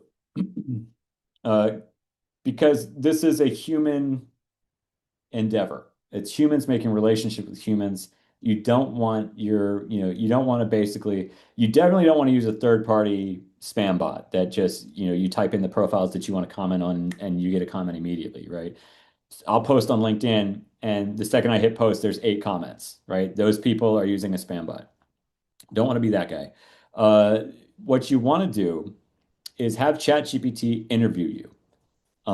So ask ChatGPT to tell it what you're trying to do. Say, I want to build a commenting protocol, with you that is based in my tone and delivery style, my expertise, my background, my real stories with real clients.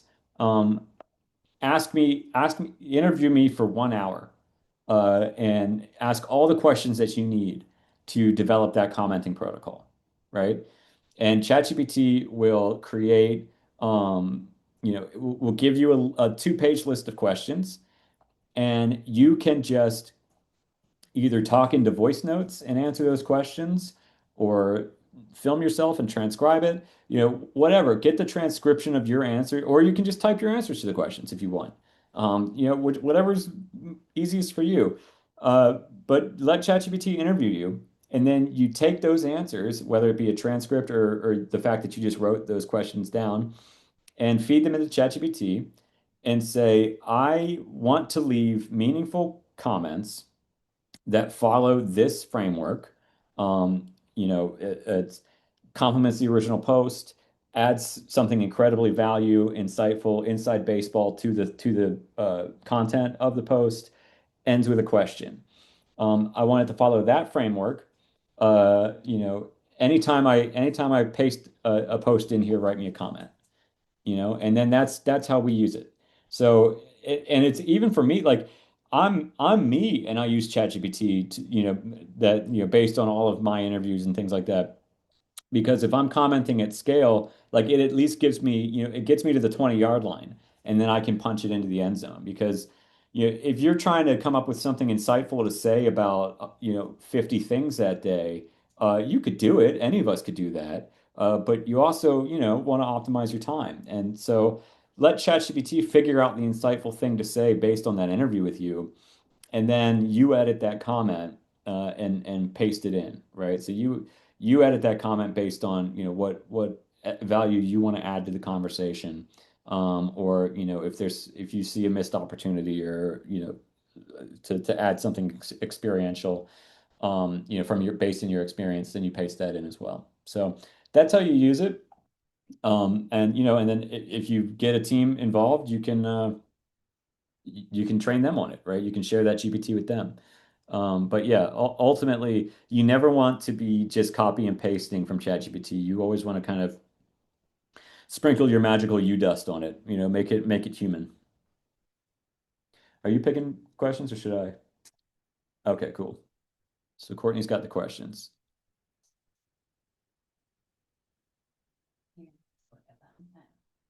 Okay. So Q&A and then sort by most upvotes. You are now new feature. Zoom always has a new feature. You are now in control of when this view changes. Click here to refresh the view to see questions. Okay, got it. So we'll just go from the top here. So really quick, it seems like the freelancingprogram.com is kind of crashing out. So go to freelance.jamiebrendel.io. Congratulations, guys. You've crashed the freelancingprogram.com website. So we're going to put this, let's see here. Can I just edit? Can I edit this? What does this do? Oh, that's annotate. Make a new slide here. What are we going to? Freelance.jamiebrendel.io. Oops.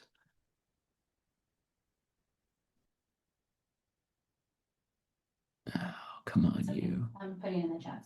Okay. This is like Still the same code.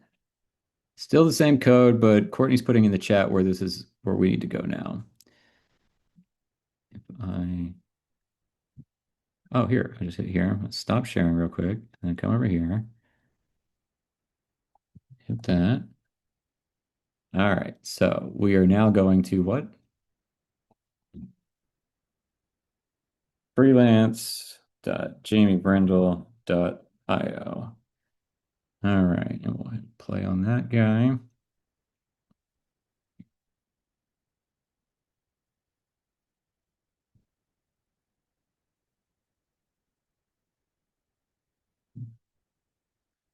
And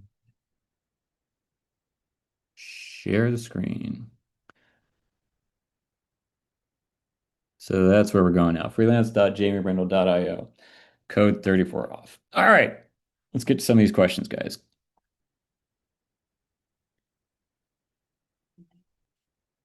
Okay. Well, Courtney's going to be navigating issues in the chat. It sounds like we might be having some technological issues. How do you best identify the people? This is from Allison. How do you best identify the people, clients that have the problem you solve, given that a lot of clients don't publicly discuss the problem ahead of time? It's costly, urgent, or soon will be, but how do you know they have that issue so you can be there for them? Uh, so likely anybody that it's a great question, Allison, and I wonder if I hit answer live, will that make it highlighted? Oh no, it's a bummer. In the freelancer program, we can like highlight questions so everybody can read it. But Allison's question is a great question. Is how do you best identify the people that have the problem that you solve? Um, so basically, the way I do this in the opposite direction, right? So figure out what the taking a look at the niche, identify who you want to work with, and then go if you want to workshop it, workshop it with ChatGPT or fellow business owners. But I'll go to ChatGPT for this all the time when I'm building out a new offer and say, what painful, urgent problem is this niche like constantly solving for, right? So it's as opposed to what specific, so it's basically picking a problem that they're always going to be optimizing for. That way you don't run into this targeting issue. You could, if you want, have something that's like really timing specific, and then just make all of your outreach about that. And it's a matter of when the timing's right, they'll remember, oh, Allison's the person I've been talking to since January about this, and so I'm going to Allison, or if somebody in their network brings it up, or if somebody has seen your post 12 times every time they open up LinkedIn, and that moment arises, they'll know to go to you. So it's like all this works for that, but you can cut this problem off at the head if you pick an issue, if you pick a problem that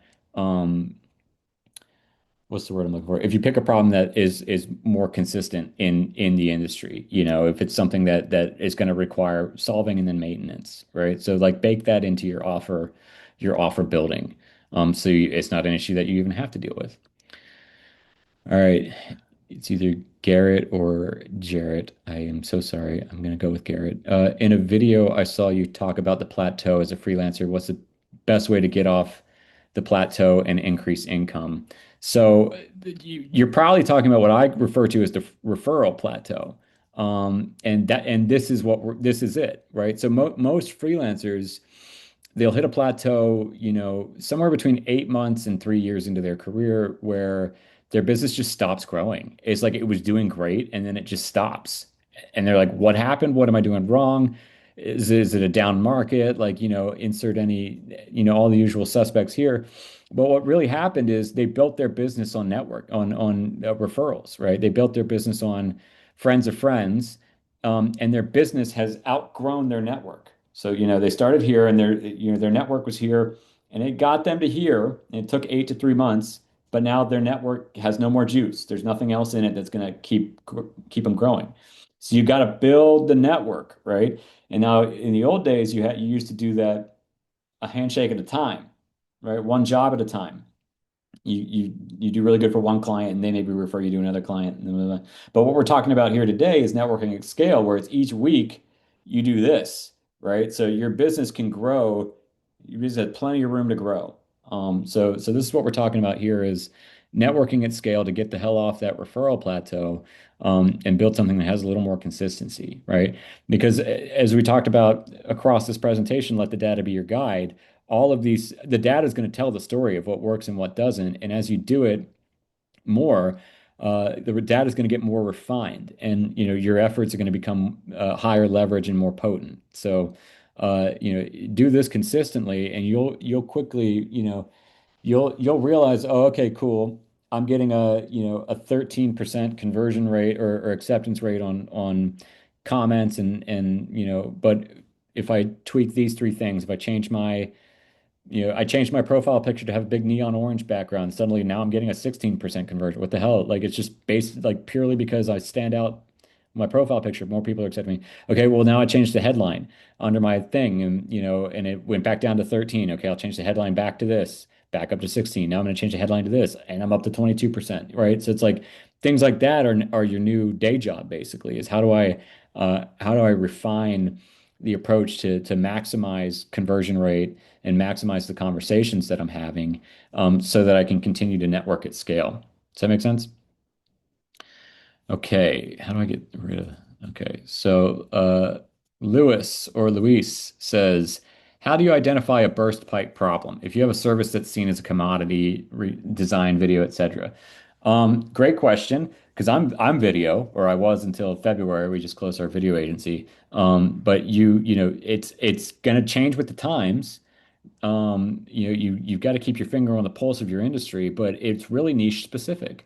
Because a burst pipe problem for the CPG industry is a non-issue for the fashion industry. A burst pipe problem for the fashion industry doesn't even move the needle for the real estate industry. So start there. Recruit ChatGPT to and ask it, hey, what are the urgent, costly problems that this industry solves for every day? What are the throw money at the problem situations that people in the fashion industry, or get even more specific that, fashion industry publicists solve, right? One time we did this in the freelancing program where we did a whole offer building workshop and I picked like the most obscure, niche industry I could think of. So I was like, okay, direct to consumer makeup companies that sell on TikTok shop only. It's like what are their 30 biggest like most costly urgent problems? And like one of the problems was that it's a lack of second purchases because the first purchase experience was lackluster because people saw their favorite influencer unbox the makeup and the influencer got the sexy influencer box unboxing experience, right? Because the brand sends it to them. And when they ordered it, they just got lip gloss and bubble wrap in an Amazon box, and so they felt like they didn't have the same experience that their favorite influencer did. And so they never bought again. There was no loyalty, in that initial engagement with the brand. And so, okay, if you're a designer, say you're a designer. So how do you solve that specific problem? Well, you're now the person, you're the second purchase person, right? You're the designer that does nothing but optimize for a second purchase from, for direct-to-consumer makeup brands that sell on TikTok Shop. If they don't have the budget for packaging, you're going to design flyers that feel luxurious and that feel like VIP and you're going to split test them. You're going to send, this region gets this, everybody from this influencer gets this flyer, everybody from this influencer gets this flyer. And how many of them bought a second time because they were all pixeled? So it's like you can be like, yes, you're a designer, but you're solving a burst pipe problem for this company, which is we're getting plenty of people buying once and there's no retention. The lifetime value of our customer is zilch, right? We got to solve this problem now, or every time we need to make money, we need to sell a shitload of product versus just like relying on relationship, our brand relationship with the customers. So I mean, that's what I say is I would recruit ChatGPT to identify, what those problems are. You could also do this primary, right? You can spend 1 week of your first messaging, right, could be dedicated to solving this, where you literally say, I'm not trying to sell you anything here. I'm literally like human to human. I was wondering if I could get your help real quick. Here's the offer that I'm trying to develop. Is that something that you think people in your position would benefit from, right? And just be like, just talk to them like, I swear to you, I'm not selling you on this. I just need a thumbs up or a thumbs down from you if I'm barking up the right tree here, right? And send that message out 20 times and see what, person to person, what people say. Because likely people are going to give you some really thoughtful suggestions there. If you reach out to 20 founders with an offer that you thought was really good, and three of them got back to you and said, I see what you're trying to do here, but really, if you did this, you'd be onto something, because business owners want to help business owners. That's you'll grow just as fast there as well. Okay. This is from, oh man, I'm gonna butcher this name. I'm sorry. Fowles or Fawaz. How do you go if you don't have social proof yet? How do we get that first client without the social proof? Right. So A, uh, you need proof of what you do. You need experience proof. You don't need a first client to get that, right? So spend this week, next week, creating all sorts of projects, right? Demonstrating what it is you do and building that expertise for you yourself to become an expert, right? So it's like a couple ways you could do this would be because you want to attack your problem from all angles. So go to like Upwork. Feel free to go to Upwork and look at jobs that you would be great for. Don't apply to them. Just make it for you. Make up the brand and do that thing and add it to your portfolio, right? Or again, this is becoming a common theme today, is you could deploy ChatGPT to this and just say, hey, here's the problem I solve. Here's the type of customer I'm trying to attract. I need to build a portfolio this week. Can you give me 8 different angles on this problem? Act as 8 clients and that cover 8 different versions of this problem and prompt me to create a project, right? And start building up your experience proof.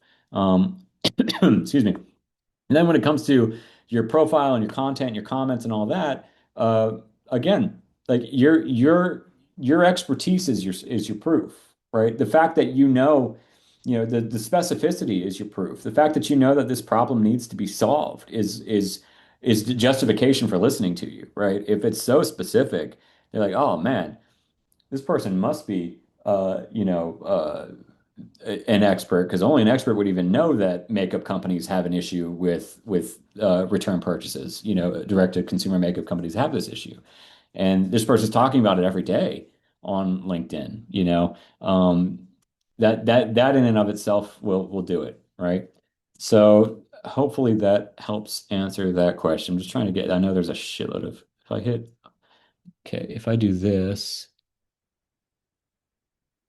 answer live, done, done. And then if I hit this, okay, cool. How do you nurture these relationships? This is from Ricardo. So you've sent out 800 connection requests this month. 200 people accepted. You sent out 200 first messages. Now what do you do? Right? That could be a whole other webinar. I've gotten you to start the conversations. Now, how do you keep the conversations going? Right? You know how to do this. You're a human being that's been alive long enough to know how to have a conversation with another human being. Right? Remember that you get the trophy if you make a buddy, not if you make a sale, right? So how do you nurture these relationships? By treating these people as if they were friends of yours, right? Like friends that you care about, fellow business owners that are trying to make their way in the world just like you, right? And so you've opened that conversation with, hey, not a pitch on the other side of this, trying to meet more people in the industry. What are we up against? What's something you're excited about for the next 12 weeks? Something of that ilk. And that person replies and says, great to meet you, Ricardo. Thanks for reaching out. To be honest, things are great. We're doing a great job and we're pretty pleased with everything. And you go, great. What's any big goals for next year? Well, we're going to try and take advantage of this, and that. Oh, that's awesome. What are you doing for this? I have a client that's doing that. Whatever you tell me, I might be able to use over here. Just start palling around with them. Oh, well, we're going to do this and that. I'll appreciate that. I'm going to put that one to work. Thanks for that. Oh, hey, did you check out this article that just got posted about this thing that you mentioned? You said you're going to this thing in Dallas, and here's this. Are you going to be at this event? Oh, no, we're not, but that's something that we should probably check out. Thanks for sharing that. Hey, how was Dallas? Like it's just you just keep going. It's you just having a conversation, right? And at any, whenever you have a shot, take it. Where it's like any chance that you see an opportunity to um, to demonstrate your expertise, take it, right? Or if they mention a problem, help them, right? And again, it's not a pitch, but if 3 months from now this guy says, "Yeah, we're this," you say, "How'd the campaign go?" "Oh, it didn't go great. We effed up and we did not get the result that we were thinking."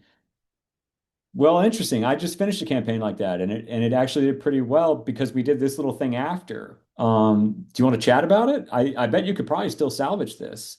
Do you have 15 minutes? Yeah, let's chat about it. Now you're on the phone with them, right? And you're solving a problem side by side. And hey, you're more than capable of doing this, but I also have a team that does this every day. I'd be happy to take care of this for you, right? And then we'll do it, and then we'll build out the next one the right way for you so that you don't run into this problem again.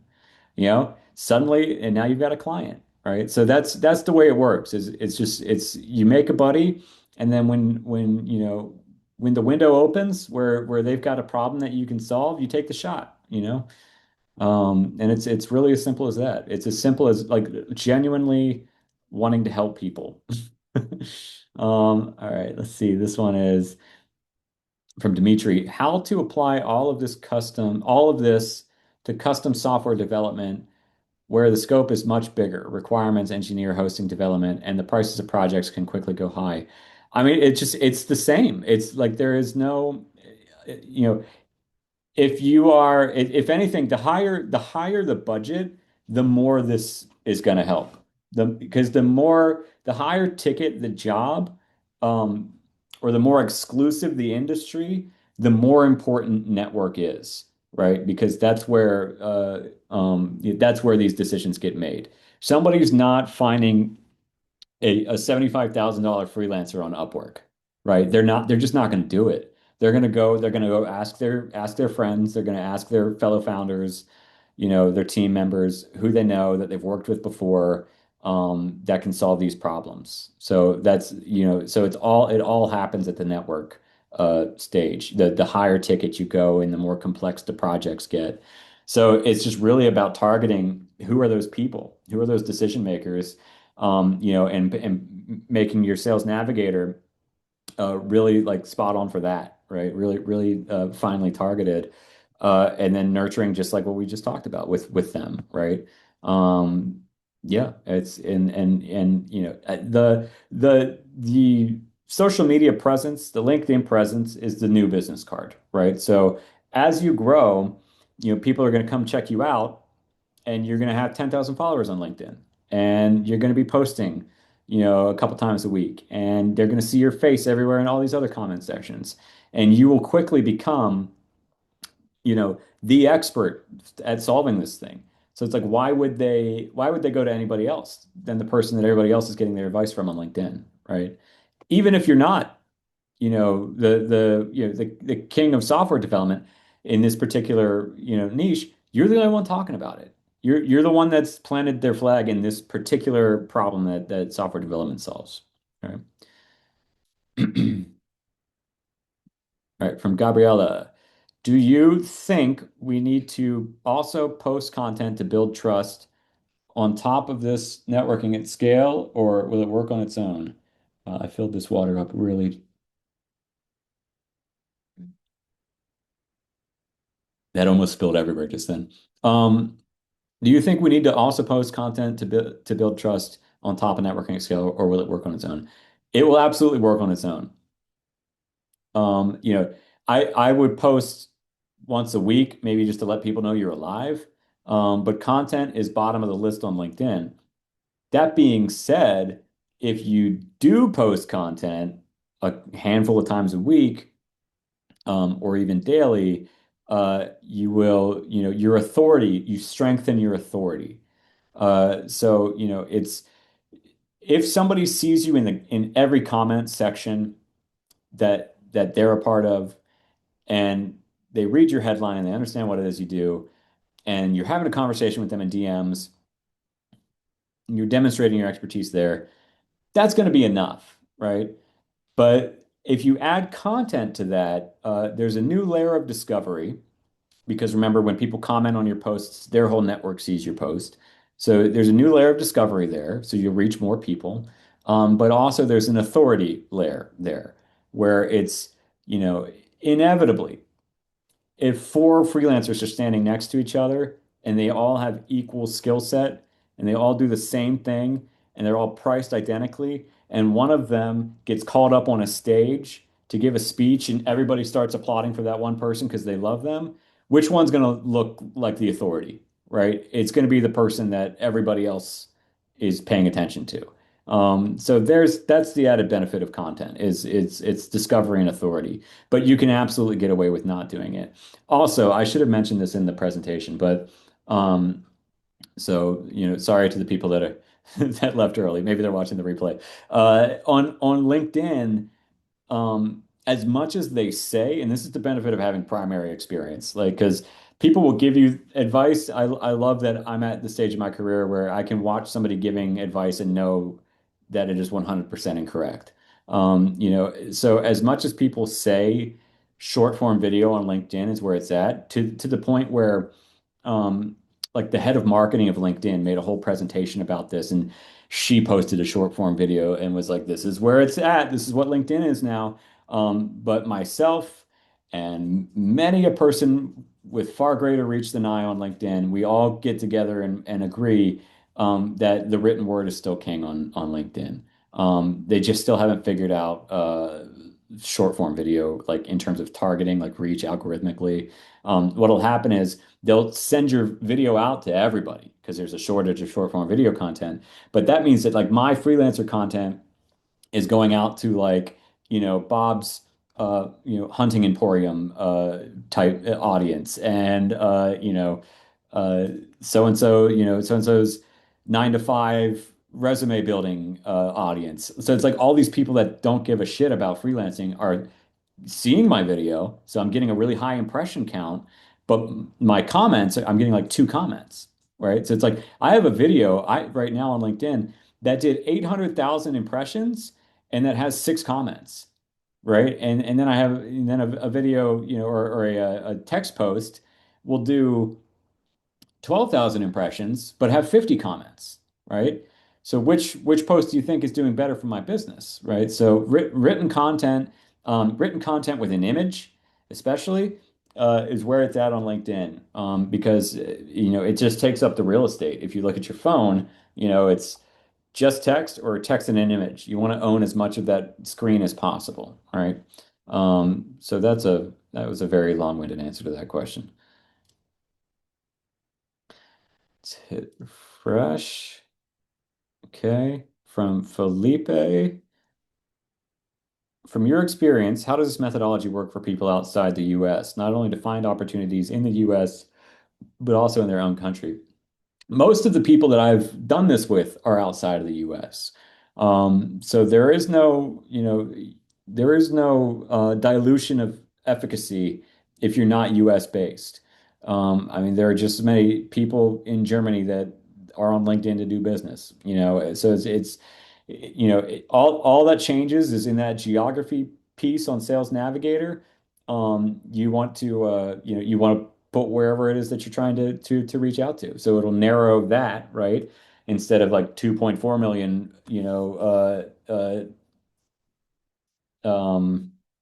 what the hell is the word? Like accounts, on your list return, you'll maybe get like 1,000, but hey, that's okay because you only have to send 200 connection requests and it'll refresh next week. More people will be active. But yeah, it absolutely works for people outside the US.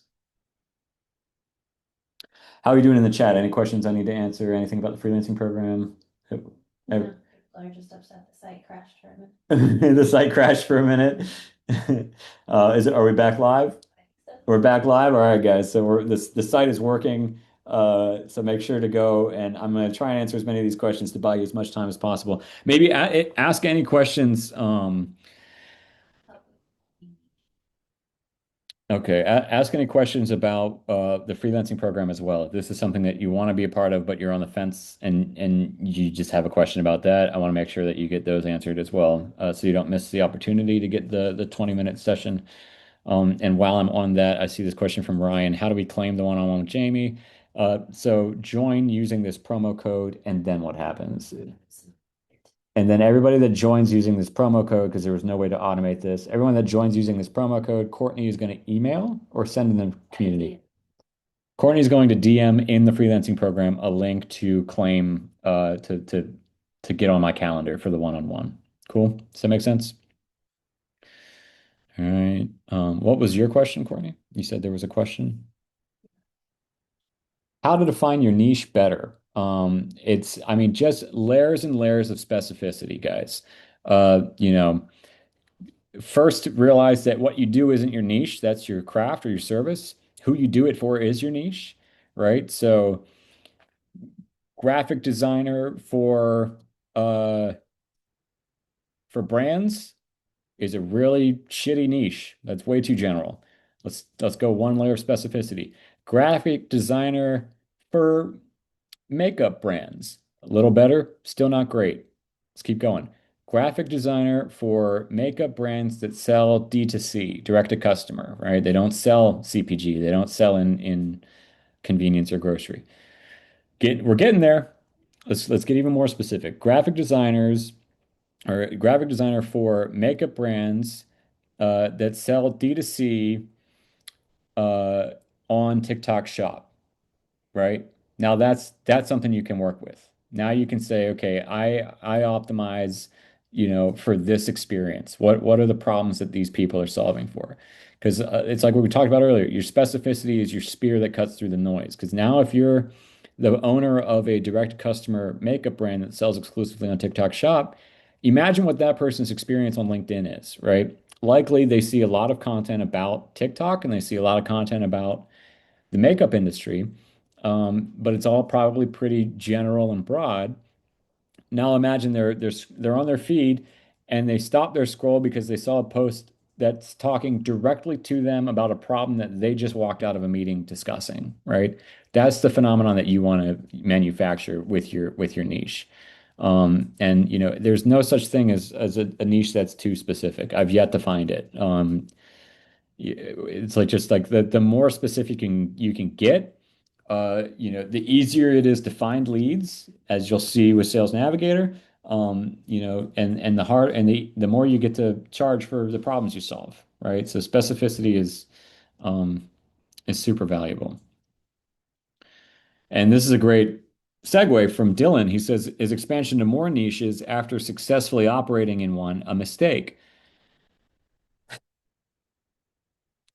I want to answer this delicately.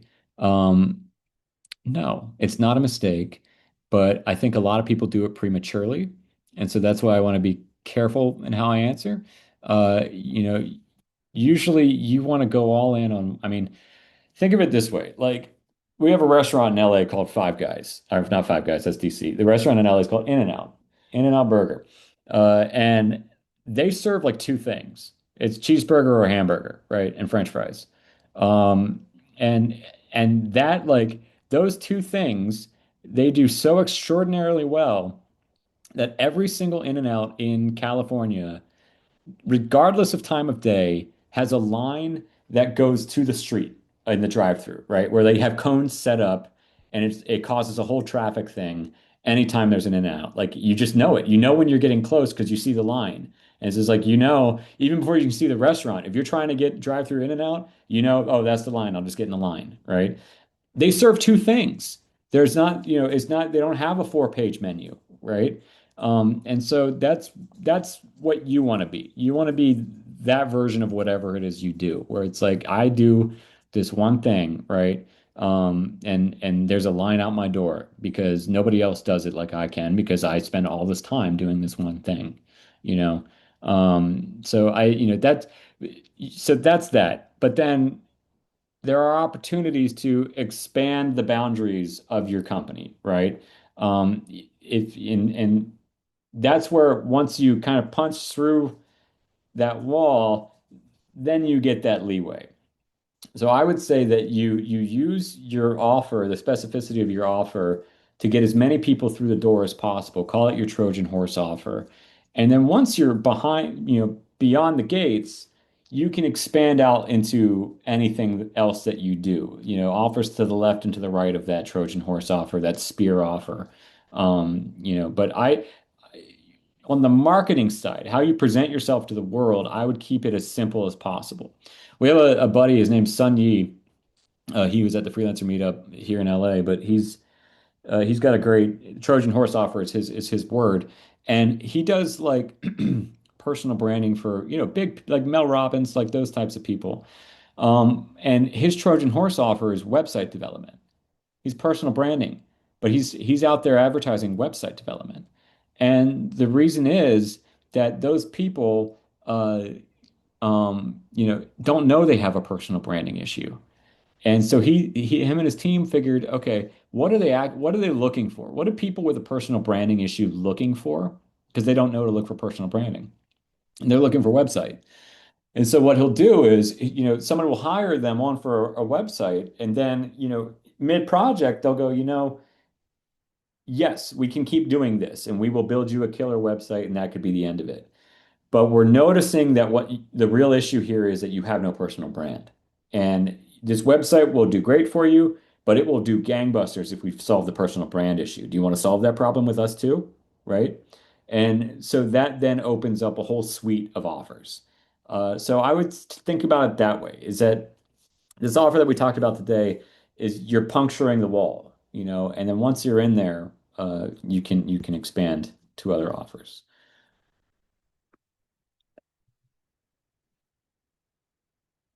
Okay, cool. Let's take a couple more questions. Any more questions about the freelancing program in the chat? No? Okay, cool. Just reiterate, I'll get a link to book the one-on-one today. That one seems to be key. Okay, I will reiterate here and now that once you use this code 34 off, you will get a link to book the one-on-one with me in the freelancing program. You'll get a DM from Courtney in the freelancing program, and it will send you to, pick Immediately later today, not immediately. We couldn't automate it, so we got to do it manually. But we will send you that link later today, sometime in the next 12 to 24 hours. You will get that link to book that one-on-one, and it will send you to a calendar where you can pick a day for the two of us to sit down and really work through some stuff and get you where you need to be.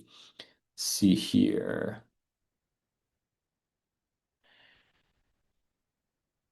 I want to try and be expeditious. I think we've covered a lot of this stuff. Um, I have a question. Thanks, man. Bear with me here, guys. I'm just curating questions for you because I know we're limited on time. I've already gone over our how long did we say we were going to take?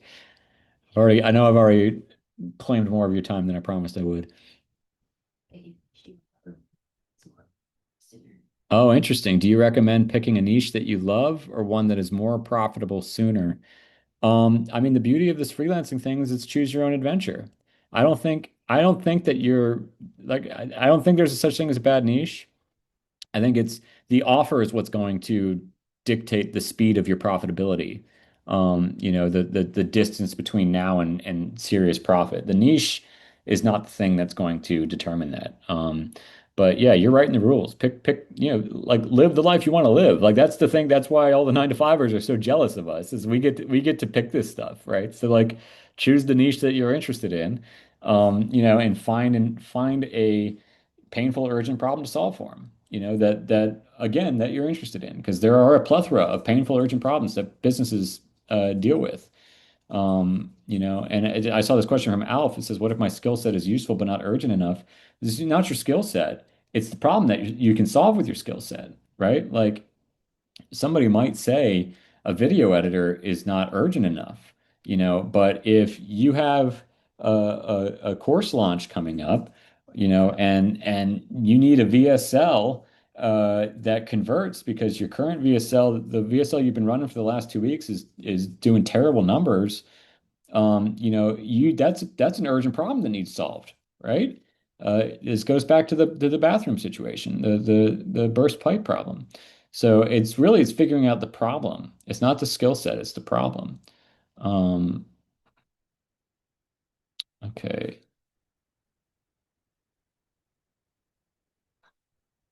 Peter says, I've been posting 7 days a week since January, but with 6,000 followers, my posts get roughly 200 impressions at most, no matter the quality or content. How do I fix this?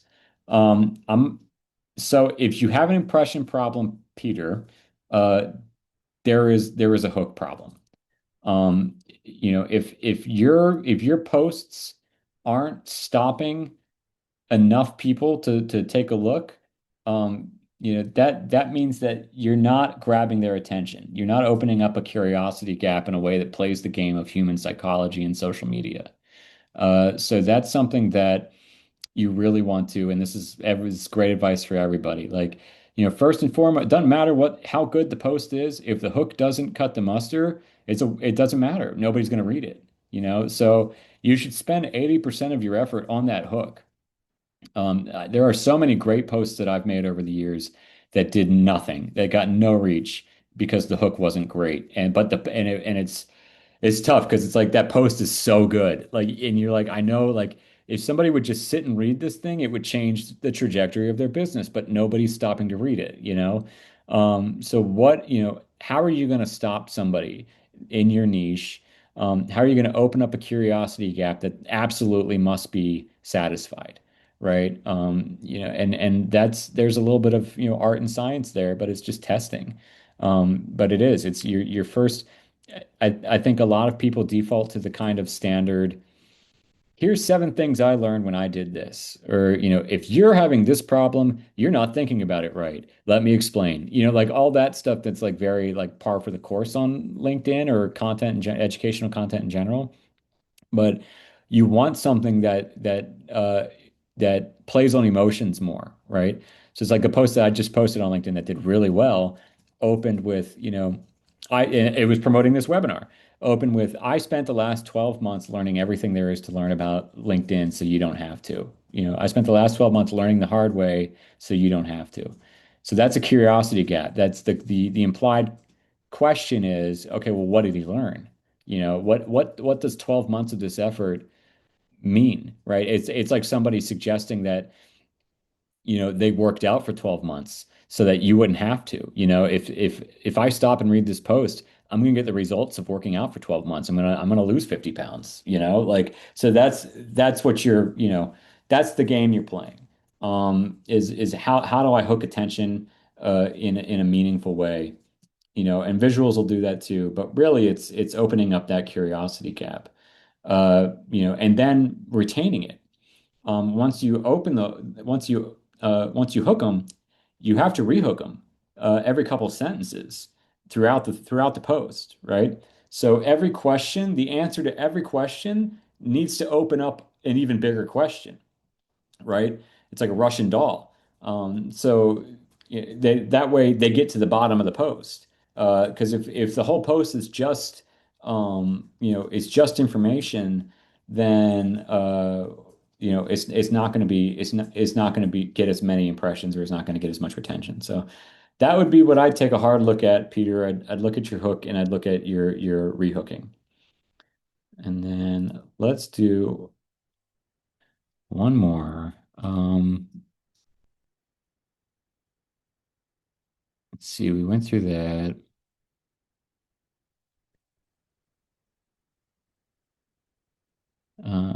That's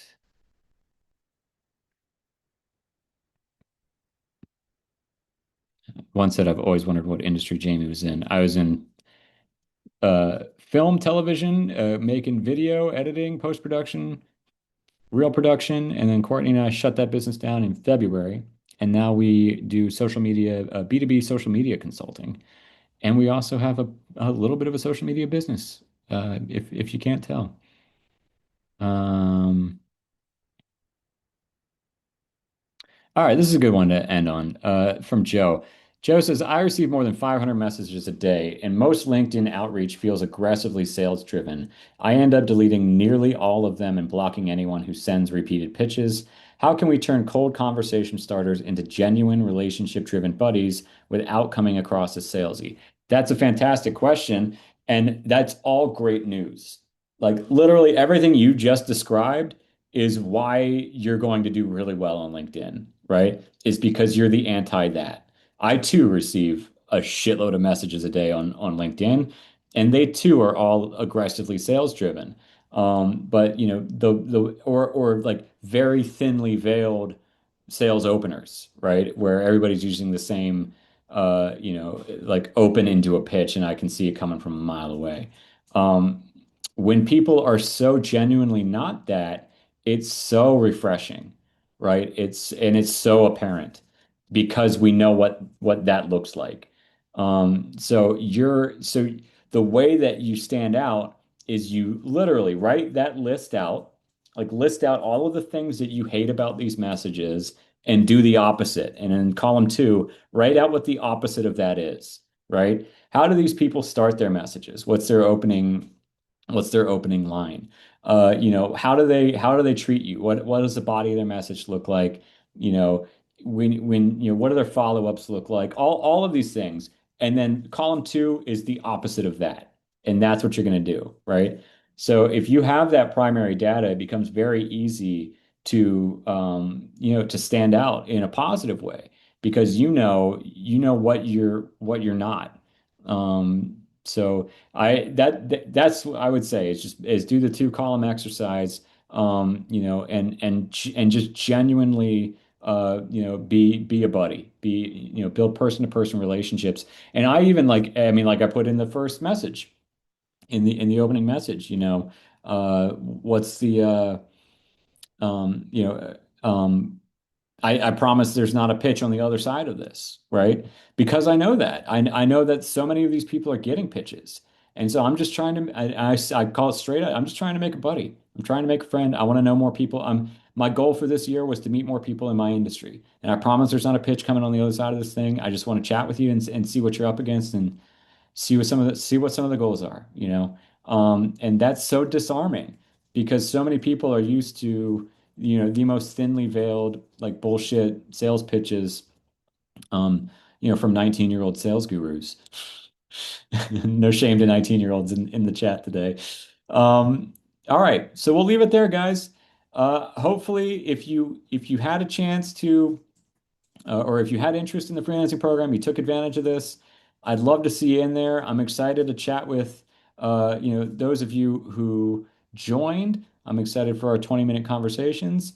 But also, I'm just excited to watch all 1,000 of the people that RSVP'd to this thing put this shit to work, man. It's going to be really fun. Like DM me, as you deploy, as you put these efforts to work. Let me know how everything's going, because this is I know what's about to happen for your business, even if you don't, and I'm excited for it. All right, we're gonna do some more of these webinars next year, so keep an eye out for those. Be on the lookout. They're going to be for different objectives, not just LinkedIn. So let me know also, send me a DM and let me know what are some other like really targeted problems you're trying to solve that I can build these webinars out for. All right. I'll see you guys on LinkedIn. Have a good one, guys.